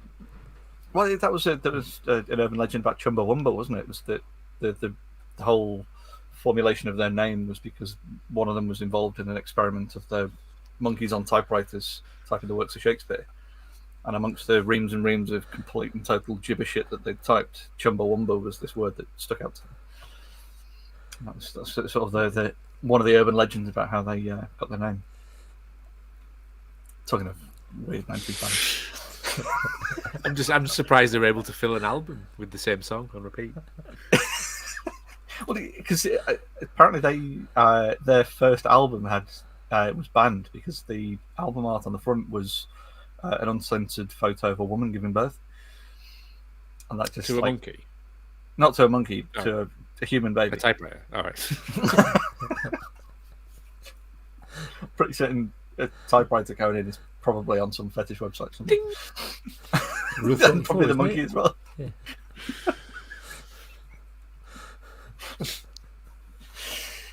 I've come to the conclusion: if you can imagine a sequence of words, you can type it into the internet and it will exist. It doesn't matter how debauched or strange and then Rule 34, unrelated. of course, come into play as well. I'm pretty sure there's something for that. There's a search engine. Kind of one of these. Just somebody came up with this odd search engine to do just that, to search for random strings and tell you where it is. For Like the I opposite can't of a remember what it's Google called. Mac. Yeah, well, I was going to say that because you can't do Google Wax anymore, can you? Because of all the meta search engines that research Google and generate their own results on it. Right, yeah. But the Google Whack adventure, Dave Gorman, is amazing for those who haven't seen it. This is true. It's a very good kind of hour and a half of a lunatic flying around the world. Or a Dave Gorman show, as it's also known.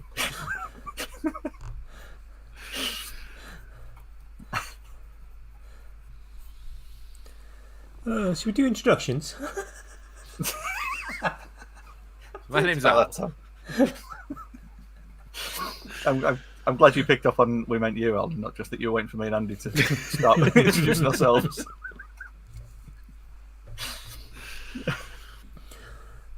So, Al, what do you do? Do you have any kind of weekly projects that you... Just repeatedly the same shots of just sheet timber going through a table saw.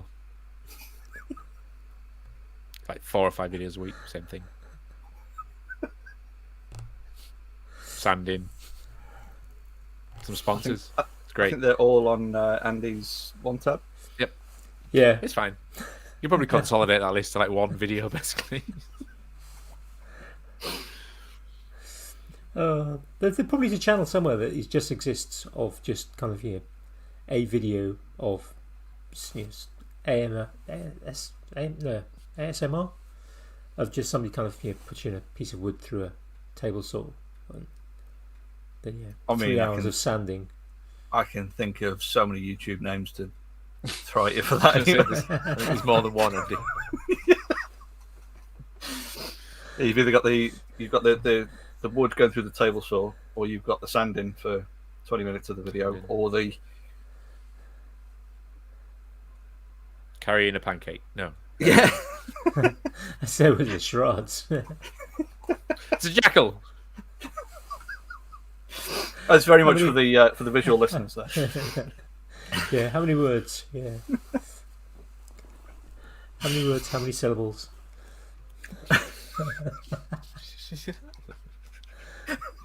I can't remember them all now.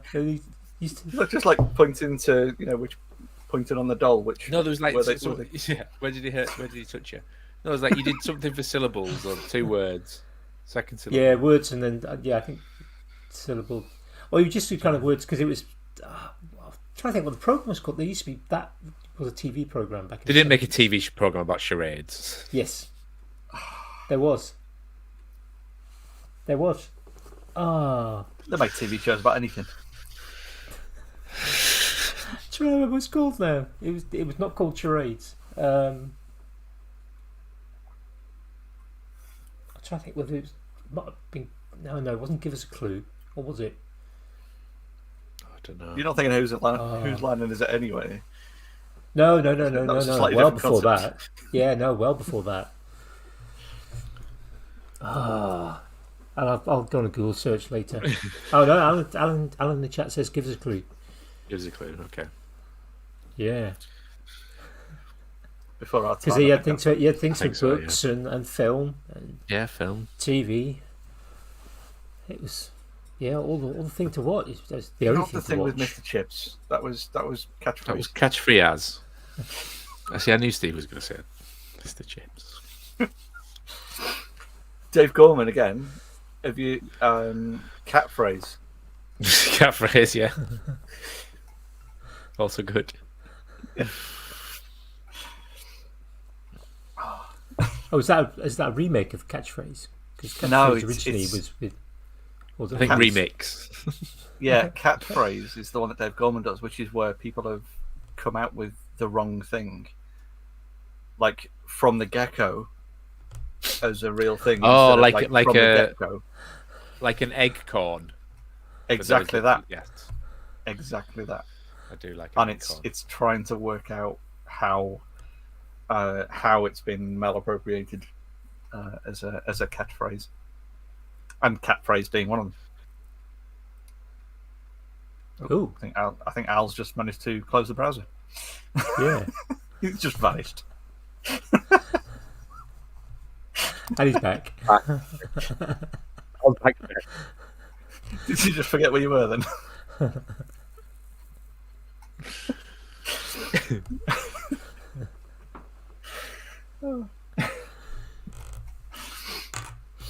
How are things going in the Vitaras, Al? Good. Are any of them still road legal or road worthy? The original reason I bought one was yes, it's still road legal. I bought a car and then ended up buying other cars for parts because it was cheaper than trying to buy parts, and then ended up with 3 cars. But then, and this is a pro tip to anyone who gets into this situation: you need to disassociate yourself from a parts car, and you need to treat it as a parts car. And take all the parts off it straight away, so you're not just smash it up with a sledgehammer, whatever it takes, so that car will never ever see the light of day again. You only bought it for the roof rack, right? Because now the problem is I'm trying to get that one back to life, so I've then got another car to get that one back to life. You got a second parts car to get the first parts car to become the third original working car. And is this just because you want to rescue them, or is it because now each one has its own unique element? Both, but now they each have their own personality, right? But it has now become a sanctuary, and now every time I see one, I'm like, some chav is just going to smash that into the ground, and it's just going to be destroyed and never, And I'm generally thinking I should just keep buying them and keep bringing them back to life. I love repairing stuff, right? I love fixing things and problem solving and breathing life back into something that was destroyed. It's an amazing feeling. But this is a very specific, just one thing. It's just one model of one shitbox car from the 90s. You're going to end up as that person. I'm going to be the Vitara, but surely there's merit in that. That's like, you're going to see Al? Yeah, you got Vitara. You got the Vitara. We know some bloke will buy them off you. Yeah. Or vice versa. I really need this specific bit of plastic trim. I've got 3 of them. But there's something about the car, and it's not just me, because there's not like a cult following, but there's loads of people down on the coast in the southwest where they have them. Mm-hmm. And it's it seems to be this go-to beach vehicle, or it's the go-to farmer's vehicle. They have Jimneys now, but Jimneys are a bit ropey and they're not as reliable. So any farmer will have a Vitara just randomly in some barn somewhere. I don't know why. And the Japanese cars are notorious for rust and notorious for electronics problems. So it's not like the Land Rovers. They're not indestructible. But I think it was just the combination of being really small, really light, decent power engine for the sort of ratio, and they just go forever. And I've no experience of cars, no automotive background or anything like that, mechanical. And I didn't even drive till I was 26. But just being able to fix them on your own, common sense, and that's got a hole in. I don't think it should. Patch the hole. Does it work now? Right, boom. That's dirty and clogged. I'm going to clean it. Boom, it works. That something as complex as a car that can just be fixed with simple fixes is great. And this vehicle is that. And you get into modern vehicles now, it's all computer, ODB, read the fault codes, clear the fault codes, got to clear the airbags. It's all, this is purely mechanical. Like the theme tune, sing the theme tune. Exactly, sing the theme tune, right. This is just all screwdriver and 12mm wrench stuff, isn't it? They're all pre-MReg. Yeah. So there's nothing that you can't fix with genuinely some brake cleaner and a hammer, and tighten it up. Either tighten it or loosen it, one of the two, and it'll start working again. It's the engineer's flowchart, isn't it? With the WD-40 duct WD-14, tape. yeah, and zip ties. Yeah. It's a good vehicle. My dad had a Grand Vitara back in the late Grand's the 80s. posh one now. Yeah, Car. it was. Different car. Yeah, but it was the one he had. It'd probably been 89, something like that, 90. That'll have been a Vitara, I'm afraid, Andy. I can't remember the exact year, but all I can remember it was the long wheelbase. He had the molded, quite the fancy molded bump bars. Got a few. Oh, bump bars, nice. Yeah. Yeah, and what he wasn't expecting when he picked it up, it had a rock plate. It had the full metal plate underneath, which is really nice. Nice. But that was a nice vehicle. I mean, this parts car's got like skid plate on the diff and one on the fuel tank and stuff. So the guy had thrown a bit of money at it. Obviously to go off roading. But yeah, because that aluminium front diff, so you hit anything and it's just cheese grater. So yeah, it makes sense to make a tank of the bottom of it. A bit of stainless sheet will do you.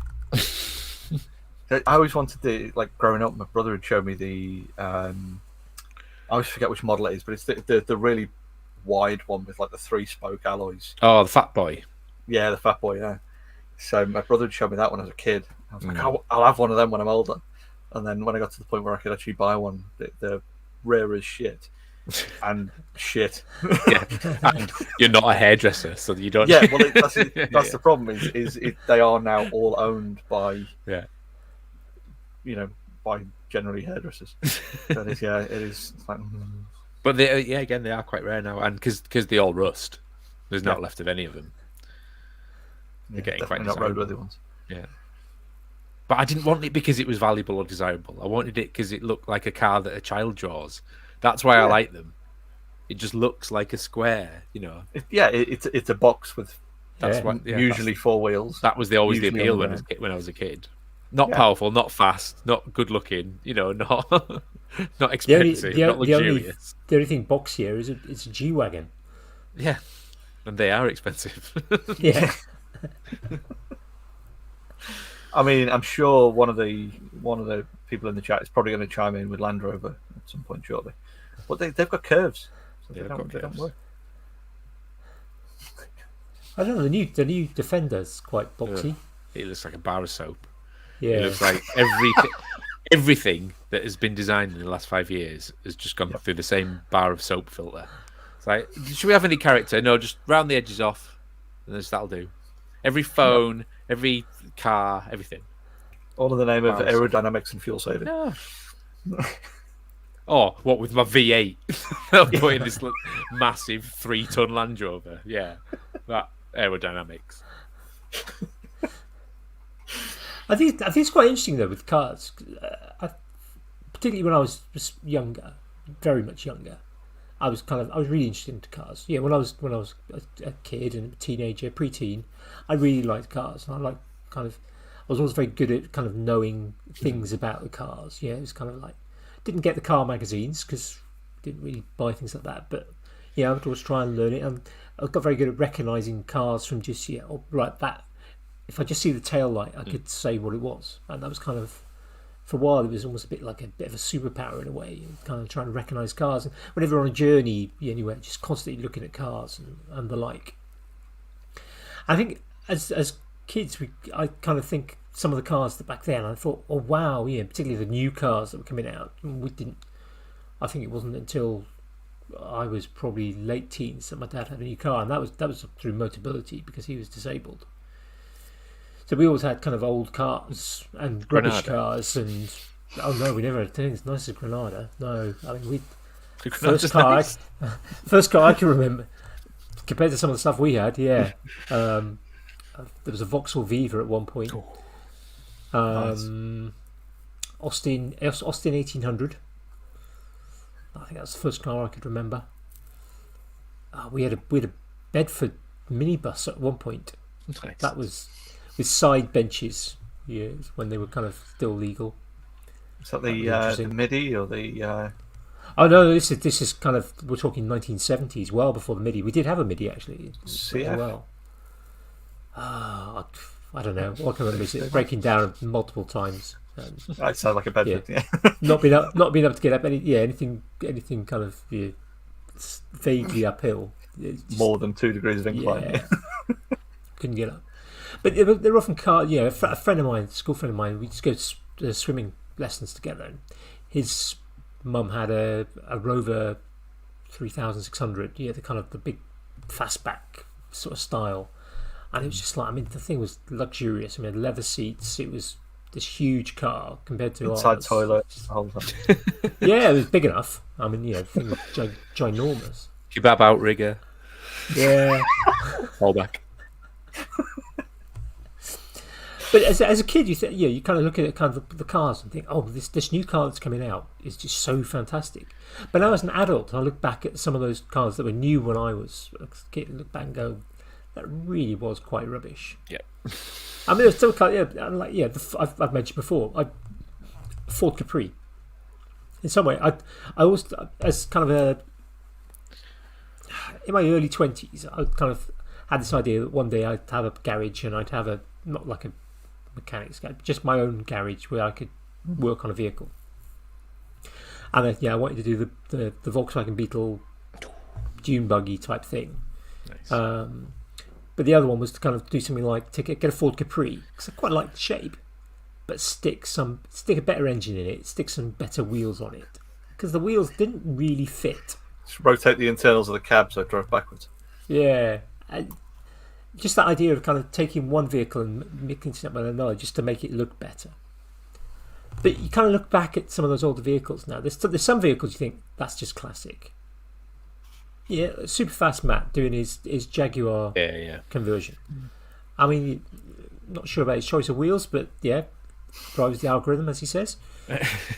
But it's a very old car, and it's beautiful shape. Whatever. But then you look at something like the trying to think of that horrible Morris that always came in beige in the kind of 1980s. The model began with No one an buys M, a I can't tan remember car. now. They give you a tan car. Yeah, and you just think, oh, that was never a good looking vehicle. But then sometimes you kind of look at a vehicle and you think, oh, that was actually quite a good looking vehicle at the time, for the time. And I kind of wonder now, you kind of look at some of the vehicles. I mean, like you say, a lot of them look very similar. It's hard to sort of sometimes tell them apart. But no, But will we look at them in 20 years' time and go, that's still a nice shape, that's still classic, that's good, still a good looking car? But no, Or but we there look at must be some something going on because I was watching No Time to Die last night. The first half is awful, the second half's pretty good. And they had the V8 Vanquish in it, which is a beautiful car. And there was some Maserati in it as well in the opening scenes. It was, again, beautiful. I think it's the same designer. And those sorts of cars are timeless. Yeah. And they still look great now. And that's why I like Siroccos and Audi Quattros and the DeLorean, because there's something about the design of those cars. And it's not, I don't like the DeLorean because of Back to the Future. I like the DeLorean because of the way it looks. It's the silhouette, isn't it? It's just exactly. It's just that. And those doors. Yeah. It's the Walt Disney test. It's like, can you tell what car it is from the silhouette? Yeah. And any car now, you can't. Every single car is an SUV, and they're all the same bar of soap, right? But there was something about only certain cars throughout time that I think will stand the test of time. And I think you're right, Andy, because I remember as a kid, I really liked the Fiat Coupe when it came out. Now it's ugly as hell. And it's got these weird, horrible lights and this big fat ass. And it's just, I think it's because it was different at the time. I liked it. It was kind of like a wedge of cheese or something. It was interesting. But now it's just not an attractive car. But there are cars which absolutely will always be good looking, and there must be something semiotically or that those sort of triggers in your brain that make you understand that a shark looks the way it looks because it's sleek and streamlined and fast and aggressive, versus a manatee or a hippo. It's like that. There must be something about those cars that sort of subconsciously are good looking objectively. Well, the curves, Alfa Romeo Giuliano. Yeah, I mean the rear end on that is because there's generally the only time to see it because they're always driving away behind it. So there's a school of thought about shape and the attraction to it. So anything that's curved, we associate with the bosom of mother, and that's why we like things that are rounded. That's why things that are soft and curvy, and that's the attraction. But then on the other side, it's anything that's sharp. So a thorn will prick you, the sharp teeth will bite you. They also grab your attention, but in a bad way. So design often utilizes both those things. So you have a combination of aggressive, sharp, pointy shapes and smooth, round, curved shapes. The Alpha often gets the round curve things, and it's often quite feminine looking for that reason. But when I think of the cars I like, it's all really aggressive, harsh lines and sharp edges and stuff to get that. It must be so. Maybe it's an aggression thing. You think about that kind of that tool and that what a car represents. Maybe it's that side. You feel protected and safe when you're inside. Exactly. You are the aggressor. You are the. So you'd feel safer in a big, chunky, old school Defender than you would in a round, bubbly Defender because it looks soft and delicate as opposed to aggressive. And anyway, design theory. Before we get into another intervention. But I think it's an interesting kind of thing, and how some cars, as we're talking about, survive the test of time, but others don't. I mean, there's some. There's Steve put in the chat. It's the Morris Marina. I mean, that thing was ugly when it was produced, nearly always beige, and they're still ugly. But there are people who like them. Yeah, you go to sort of car shows or something like that. It's not the ugliest car. There's worse looking cars. Yes. Yeah. Such as what would you classify as an ugly car? Anything from the last 20 years. Any SUV. It's just had no thought put into it. It's just generic round SUV shape. Just someone's taken a sheet of steel and just punched underneath it until they've got a shape that's vaguely high enough. Yeah, is it high up? I kind of like the Marina. It kind of looks like a Mark 1 Civic. I kind of generally agree with you on the SUV front. Although I would offer there's there's a lady in the village who has a Maserati.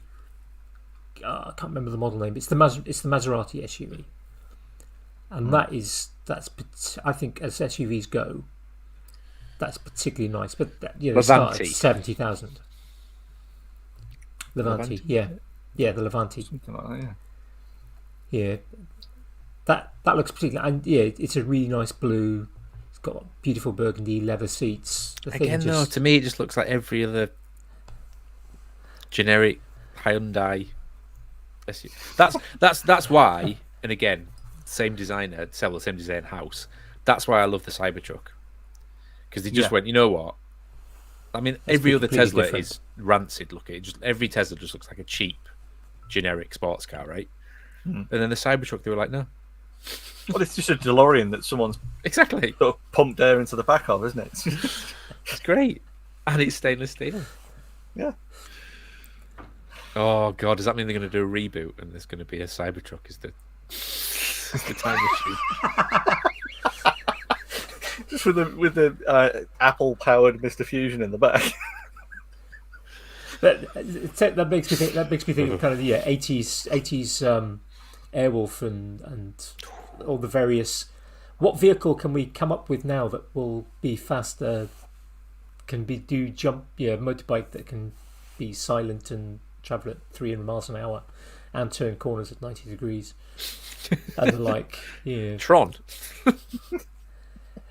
No, I was thinking the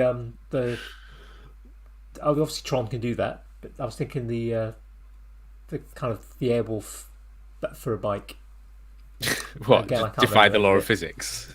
For a Yeah, TV yeah, show. totally. Didn't they all? Yeah. No, I'm sure somebody in the chat will Google it for me. And yeah. Well, should we give them a moment to do that? And because I know you've got to like Get back to work.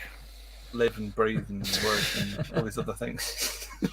Should we start sort of winding things up, ready for you to have a fighting chance of actually doing that this evening?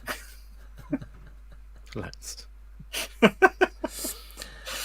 So you haven't done should go to introductions our yet. attention grabbers. Well, do introductions later. Has there been think anything grabbing your attention now? Yeah. Suffering from attention deficit hyperactive disorder. Yes, All of the things. everything. I'll just write everything. Yeah. Yes, there's a gentleman, and I guess this is the antithesis, Andy, to what you were talking about before about the kind of table saw syndrome, where I've seen this YouTube video. I don't need to watch it. You know, this all seems vaguely familiar to me. There's a YouTube. You probably already know. I'm new to this gentleman. It's called Alan Milliard. I think he's got a lot of clickbaity videos. Like, I built a motorbike that's got a V10 8-liter Dodge Viper engine in it. But he's a very successful and talented engineer, automotive engineer. And I watched a video of his that I think Steve sent me, and it was he was making a 4-cylinder motorbike engine from 2 3-cylinder motorbike engines, cutting them both in half, Interesting. welding them together, and making 4 cylinders. I was like, this sounds like a lot of work for 1 cylinder. And he literally cut one of the cylinders in half, like down the middle of the cylinder, and cut the other one in so he had like 2.5, And then a 1.5. 2.5, and then a 1.5. And I thought, surely there's a better way. Why are you doing it in the middle of something that has to be incredibly accurately round and perpendicular and everything? But he obviously knew what he was doing. Aluminium, so TIG welded it back together, rebored it, ground it, and because it's a motorbike engine, it had a sleeve anyway for the piston head, so you weren't actually trying to match it perfectly. And then we're like, but what about the crankshaft? What's he going to do? But in the motorbike one that he has, they were like modular, so each sort of counterweight, and I don't know what the technical term is. Each lobe of it. Yeah, each lobe just had a separate little shaft. So he essentially could have made a 14-cylinder motorbike engine if he wanted. It would have been no extra work. Yeah. But just watching his process, and it was no shitty bells and whistles. It was no like smash the like button, all that bollocks. It was just really very English. You know, every video he stops, goes into the house and sees what his wife's baking. It took me straight to you, Andy. It was like, you know, some scones or something, or some mince pies, and then he'll, you know, have a cup of tea and then come back out to his shed. And it was just a really nice sort of breath of fresh air in the world of YouTube to just have this sort of calm, very what's the guy who makes all the automatons? Tim Hunking. It's very Tim Hunkin. Imagine like the Tim Hunkin of cars. But yeah, he grabbed my attention, but he also kind of got me thinking about how I approach things and thinking about problem solving as well. Just sort of the opposite of me, basically. So he's very calm, very sort of experienced. Very, you know, the fact that he's like a middle-aged gentleman, but still goes 200 miles an hour on a motorbike on the salt flats, and you know, obviously he's just very, you know, wired differently. but yeah, it was attention grabbing in a passive, calm way, which I thought was a little bit different. Okay, sounds interesting. Yeah. To be honest, there's not. I don't follow that many car channels, to be honest. It doesn't feel like a car channel though. Do you know yeah. what I mean? It's not. Oh, the sound of an It's a bit like, engine and oil, but and it's a bit like it sounds it's not formulaic. different too, but in the same kind of ilk as This Old Tony. Yeah, Yeah, very much so. follow, Very- yeah, you don't follow him absolutely. because it's a machine. Yeah, I don't care what Tony's making welding at all. Yeah, because exactly. it's about the story. It's about different problems, different challenges, ways of telling stories, ways of learning. You know, just absorbing information in a different way, and that's how I get out of Andy the watch list scenario. Because I used to be the same. I used to be like, oh, here's the 500 people I subscribe to, and there's all the videos coming out every day. I'm going to stick it on the watch list. I'll watch it later. And instead, now the way I choose how to spend my limited time is by sort of different ways of learning, or different approaches to things, or different, a different look on things. Because if you're just watching it because you already know the outcome, it's like, why are you watching it? What are you learning from it? What's the benefit? Is it just like an episode of Friends? It's just background noise. Like, I'm waiting for the joke that I know coming up in Friends. Is it a comfort thing to soothe your soul, or is it something that's going to nourish and enrich you moving forward? Both are valid, but if I've got limited time, it's going to be going to be the former, I think. See, I mean, I tend to use YouTube as my source of visual entertainment, partly because, to be honest, sitting down in front of a TV isn't something that I find comfortable to do. Yeah. For a few reasons. I mean, first off, it's my back. Yeah. If we don't have for me, our sofa is not very comfortable, and I have an old stressless recliner chair which I find more comfortable, but only for a limited amount of time. And I mean, like sitting here now for a couple of hours, and some of 3 hours, as most people notice, I kind of sort of shift around a little bit, and I tend to think. But so I tend to consume most kind of visual input entertainment standing at my desktop. Mm-hmm. Now, obviously, I could put on a film, but I find watching a film standing at the computer really quite. There's too many other things to go on. To watch a film, I want to be able to. I want to, get the sound bar up. I want to be. I want to be kind of focused on that film. So I tend not to watch films on a computer.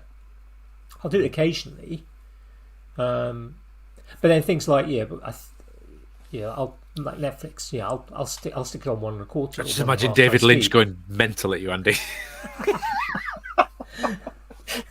Oh, totally. But with things like YouTube, I couldn't even. I'd have to think about it and sit down and kind of write out a list of the different types of videos I watch and why I watch them. For sometimes is literally I will. Somebody might put out a 10-minute video that I will watch 30 seconds of it because it's somebody I know and I want to see what they've made. And that's all. No. So it's almost like it's like you're checking in. It's almost like Instagram. It's almost like watching something on Instagram because I just want to see what it is that they've produced. Then there'll be the videos where I want to kind of almost like the one you've described there, with there's some new way of working, some interesting problem is being solved. Then there's the kind of the funny stuff. It's literally just kind of whether it's a stand-up comedian that I like, or whether it's thing. And then of course there's the sciencey type stuff that I like, or the math stuff that I like. But sometimes that I need to be in the right frame of mind to watch. So there was I can't remember the name of the channel now. It's something like Blue Eyes 32 something or other. It's a maths channel. 3 blue, 1 brown. That's it. Yeah. And they had their most recent video was an analysis of writing an algorithm for the best words to use for Wordle. It's a fascinating video, but I got like 3 or 4 minutes in. I'm just like I can't focus on this now. I needed something else. It was just information at a level that wasn't suiting my level of attention. Your mood. Yeah. So that's now gone. That's gone back into some other time. And I will catch up with that because it was a hefty video. I think it was 25 or 30 minutes. So even at double speed, that's 15 minutes. It's half. It's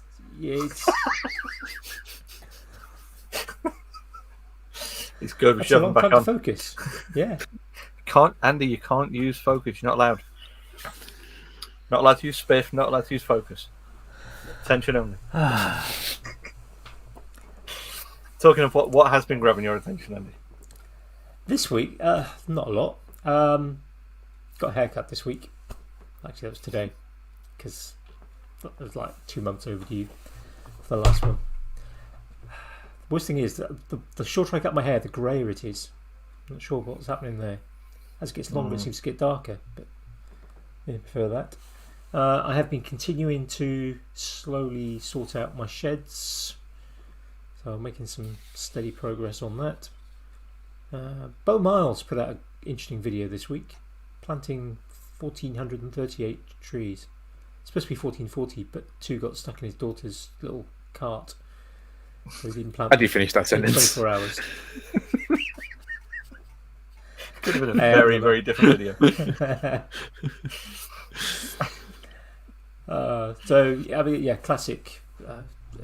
Classic Bo Miles storytelling. Yeah.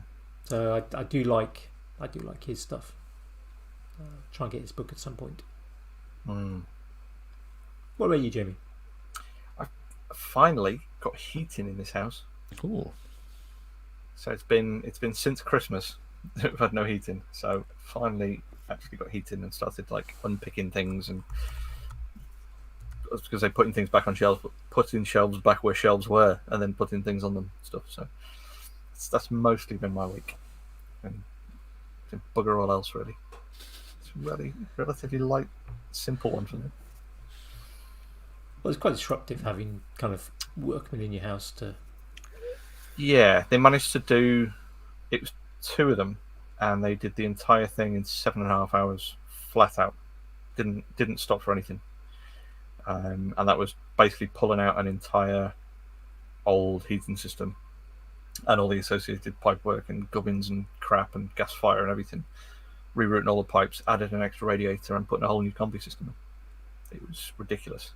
Everyone else was reckoning it was going to take 2 days to do, and these guys just like turned up, went hell for leather, and then sort of waited to buy it. Surely it's in their interest to work like that.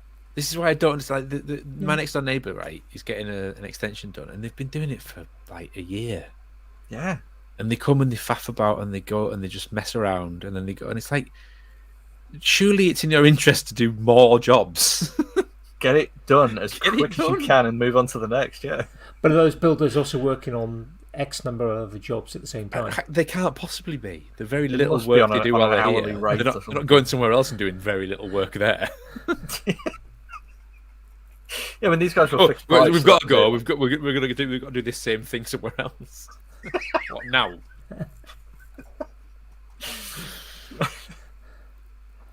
Get in and get it done. Yeah.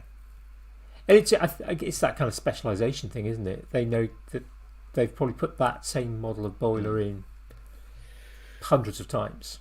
Yeah, definitely. So they know exactly how to finish it. They don't need to look at the manual to see how to install it, where to put it, how to actually get the whole thing running first time.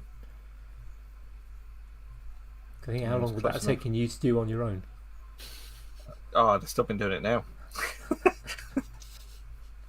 Either that or the bits of me would have been swept up by someone else.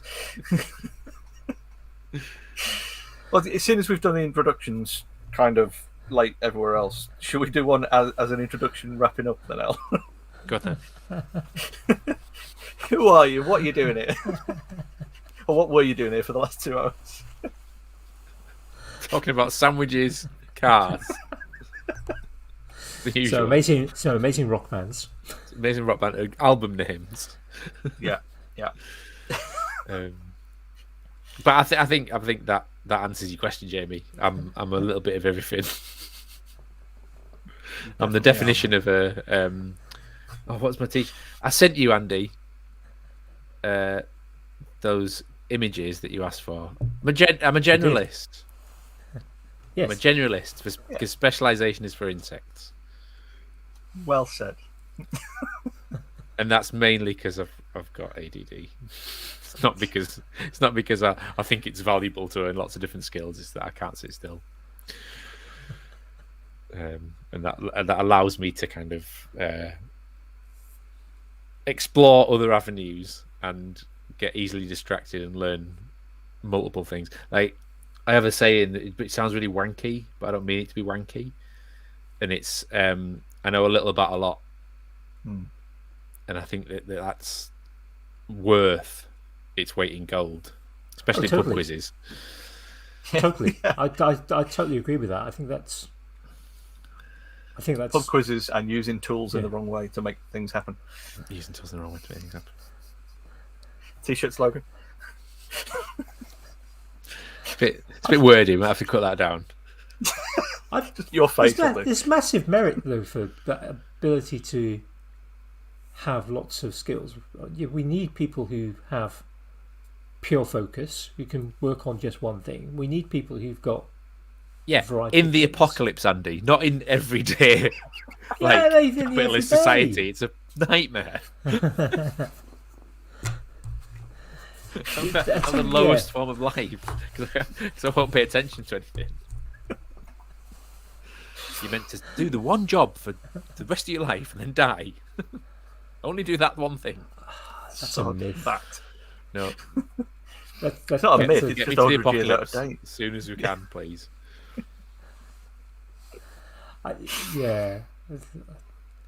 It's that whole kind of. Did you ever come across there was a PowerPoint show that went around. PowerPoint show? It sounds horrific. Back to Dave Goldman again. In the early noughties. It was called Shift Happens. And it was kind of. I'm trying to remember the name of the guy who came up with it. It was some guy. It was talked about kind of how.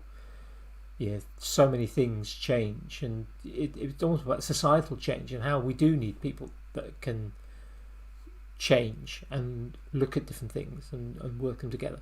But then we also need people who can stand in a factory and press the same widget into the same hole 150 times every hour. But the rest of us are working on making robots to do that for us instead. If you can be replaced, you will. Robots can't replace stupidity. That is true. Every time someone does something that's supposed to be idiot-proof, a better idiot comes along. Yeah, nothing is sufficiently foolproof to a sufficiently qualified fool. Yeah, it's the other way. Yeah, and that is a good lead-in to asking that question, the immortal question out of, if someone wants to try and find you, where is the best place to do so?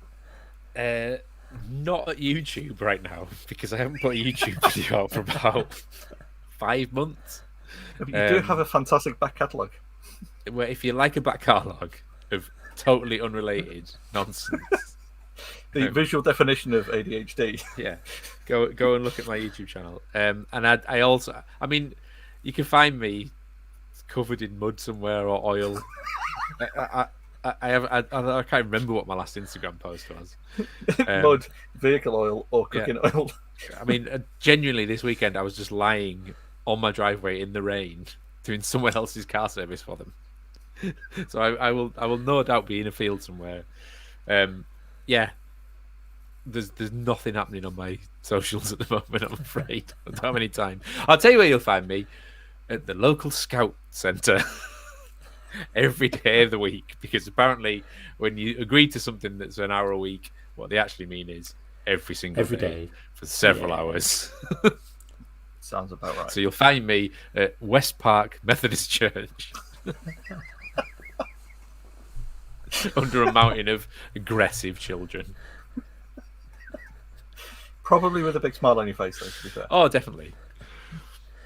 Yeah, I deliberately stayed away from the our village does not have a scout group. It has cubs, but it doesn't have scouts. And Keep it that way. I Cubs are great. Cubs I've are deliberately behaved, stayed away from it. eloquent, polite, Yeah. adventurous, enthusiastic. Scouts are mini owls. Don't is that try what you're and encourage a teenager to do anything they don't want to do. Yeah, I've Correct. stayed away from it. I've done too many years of doing things like scouts, and I like to get involved again. I'm too old for that now. Explorers, that's what you want, Andy. My youngest joined Explorers in September. We call it Knife Club at home. Yeah, fire Yeah. lessons.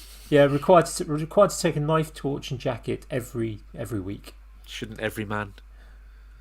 Totally. I mean, that sounds like Friday night in Liverpool City Centre. I always carry a cigarette lighter with me, and often get asked like, "Why have you got a cigarette lighter? You don't smoke." I'm like, "It's my God-given right as Homo erectus to carry this to make I fire. can make fire Yeah, in exactly. my hand. Mike Boyd this week did using a broken lighter to make fire, and it was this classic kind of I'm going to time how long it takes, and it was sub 2 hours from starting to finish where he made fire. It was one of these kind of short ones, but it was so I kind of really fell from at times because he was rubbing the flint against the wheel in order to generate the ferrite dust, which he was then igniting with a spark. So of course you've got to do it slowly to get because otherwise, any time you kind of push it a bit too hard, all your dust just ignites, and if you haven't got your tinder ready, you've lost it.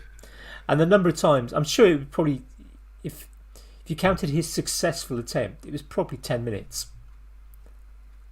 But it was just like every now and again he'd he'd be rubbing away, getting the dust going, and then like just ignite all that he had, or it would blow away because he was doing it outside, and it was kind of like, oh, you poor guy. And then his first successful attempt, he had the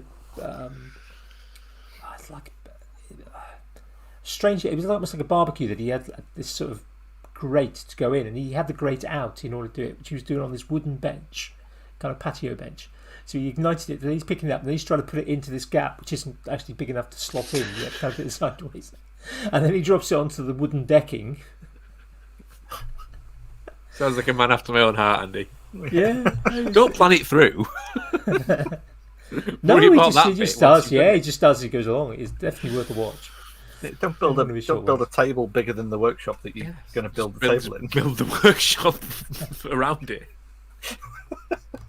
Oh, we're stuck in here now.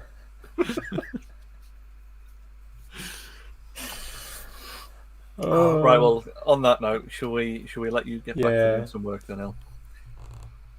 Thank you very much for joining us. It's been Yeah. Pleasure. Thanks for having me on. I think we've. It's all right. We're dragging you back on in a couple of weeks anyway. So. Right. Gonna be Yes, some actual we've got, waffles next time. Well, we've got Brett. Yeah, bring the waffles. Yeah. Brett next week. Week. And that's 38. Sure. Then 39. Shawn Brown. Shawn Brown. Kids Invent Stuff, and then 40 will be Carnage. Fuji Tools. Yeah. Absolute carnage. Didn't want to wait another 2 episodes, but can't have everything. Give you time to recover. Okay. And I to do meant some for stuff episode to talk 42, about. Andy. Not. Yes. Can't remember. I'm not sure if we've got any for 42 at the moment. Jen, you got the list up there? No. Yeah, 2 seconds. Let me get it handy. I know we've got some other people booked up. Molly. Molly Kurt. There we go. Yeah. Semi-Canadian. Right. Yeah, right. I think we'll. I'll find the button. Yeah. And we'll switch off. Thank you very much, mate. Yeah. Thank It's been you. a pleasure. Cheers, gents. It's been great. Right. Bye, folks. Good night, folks.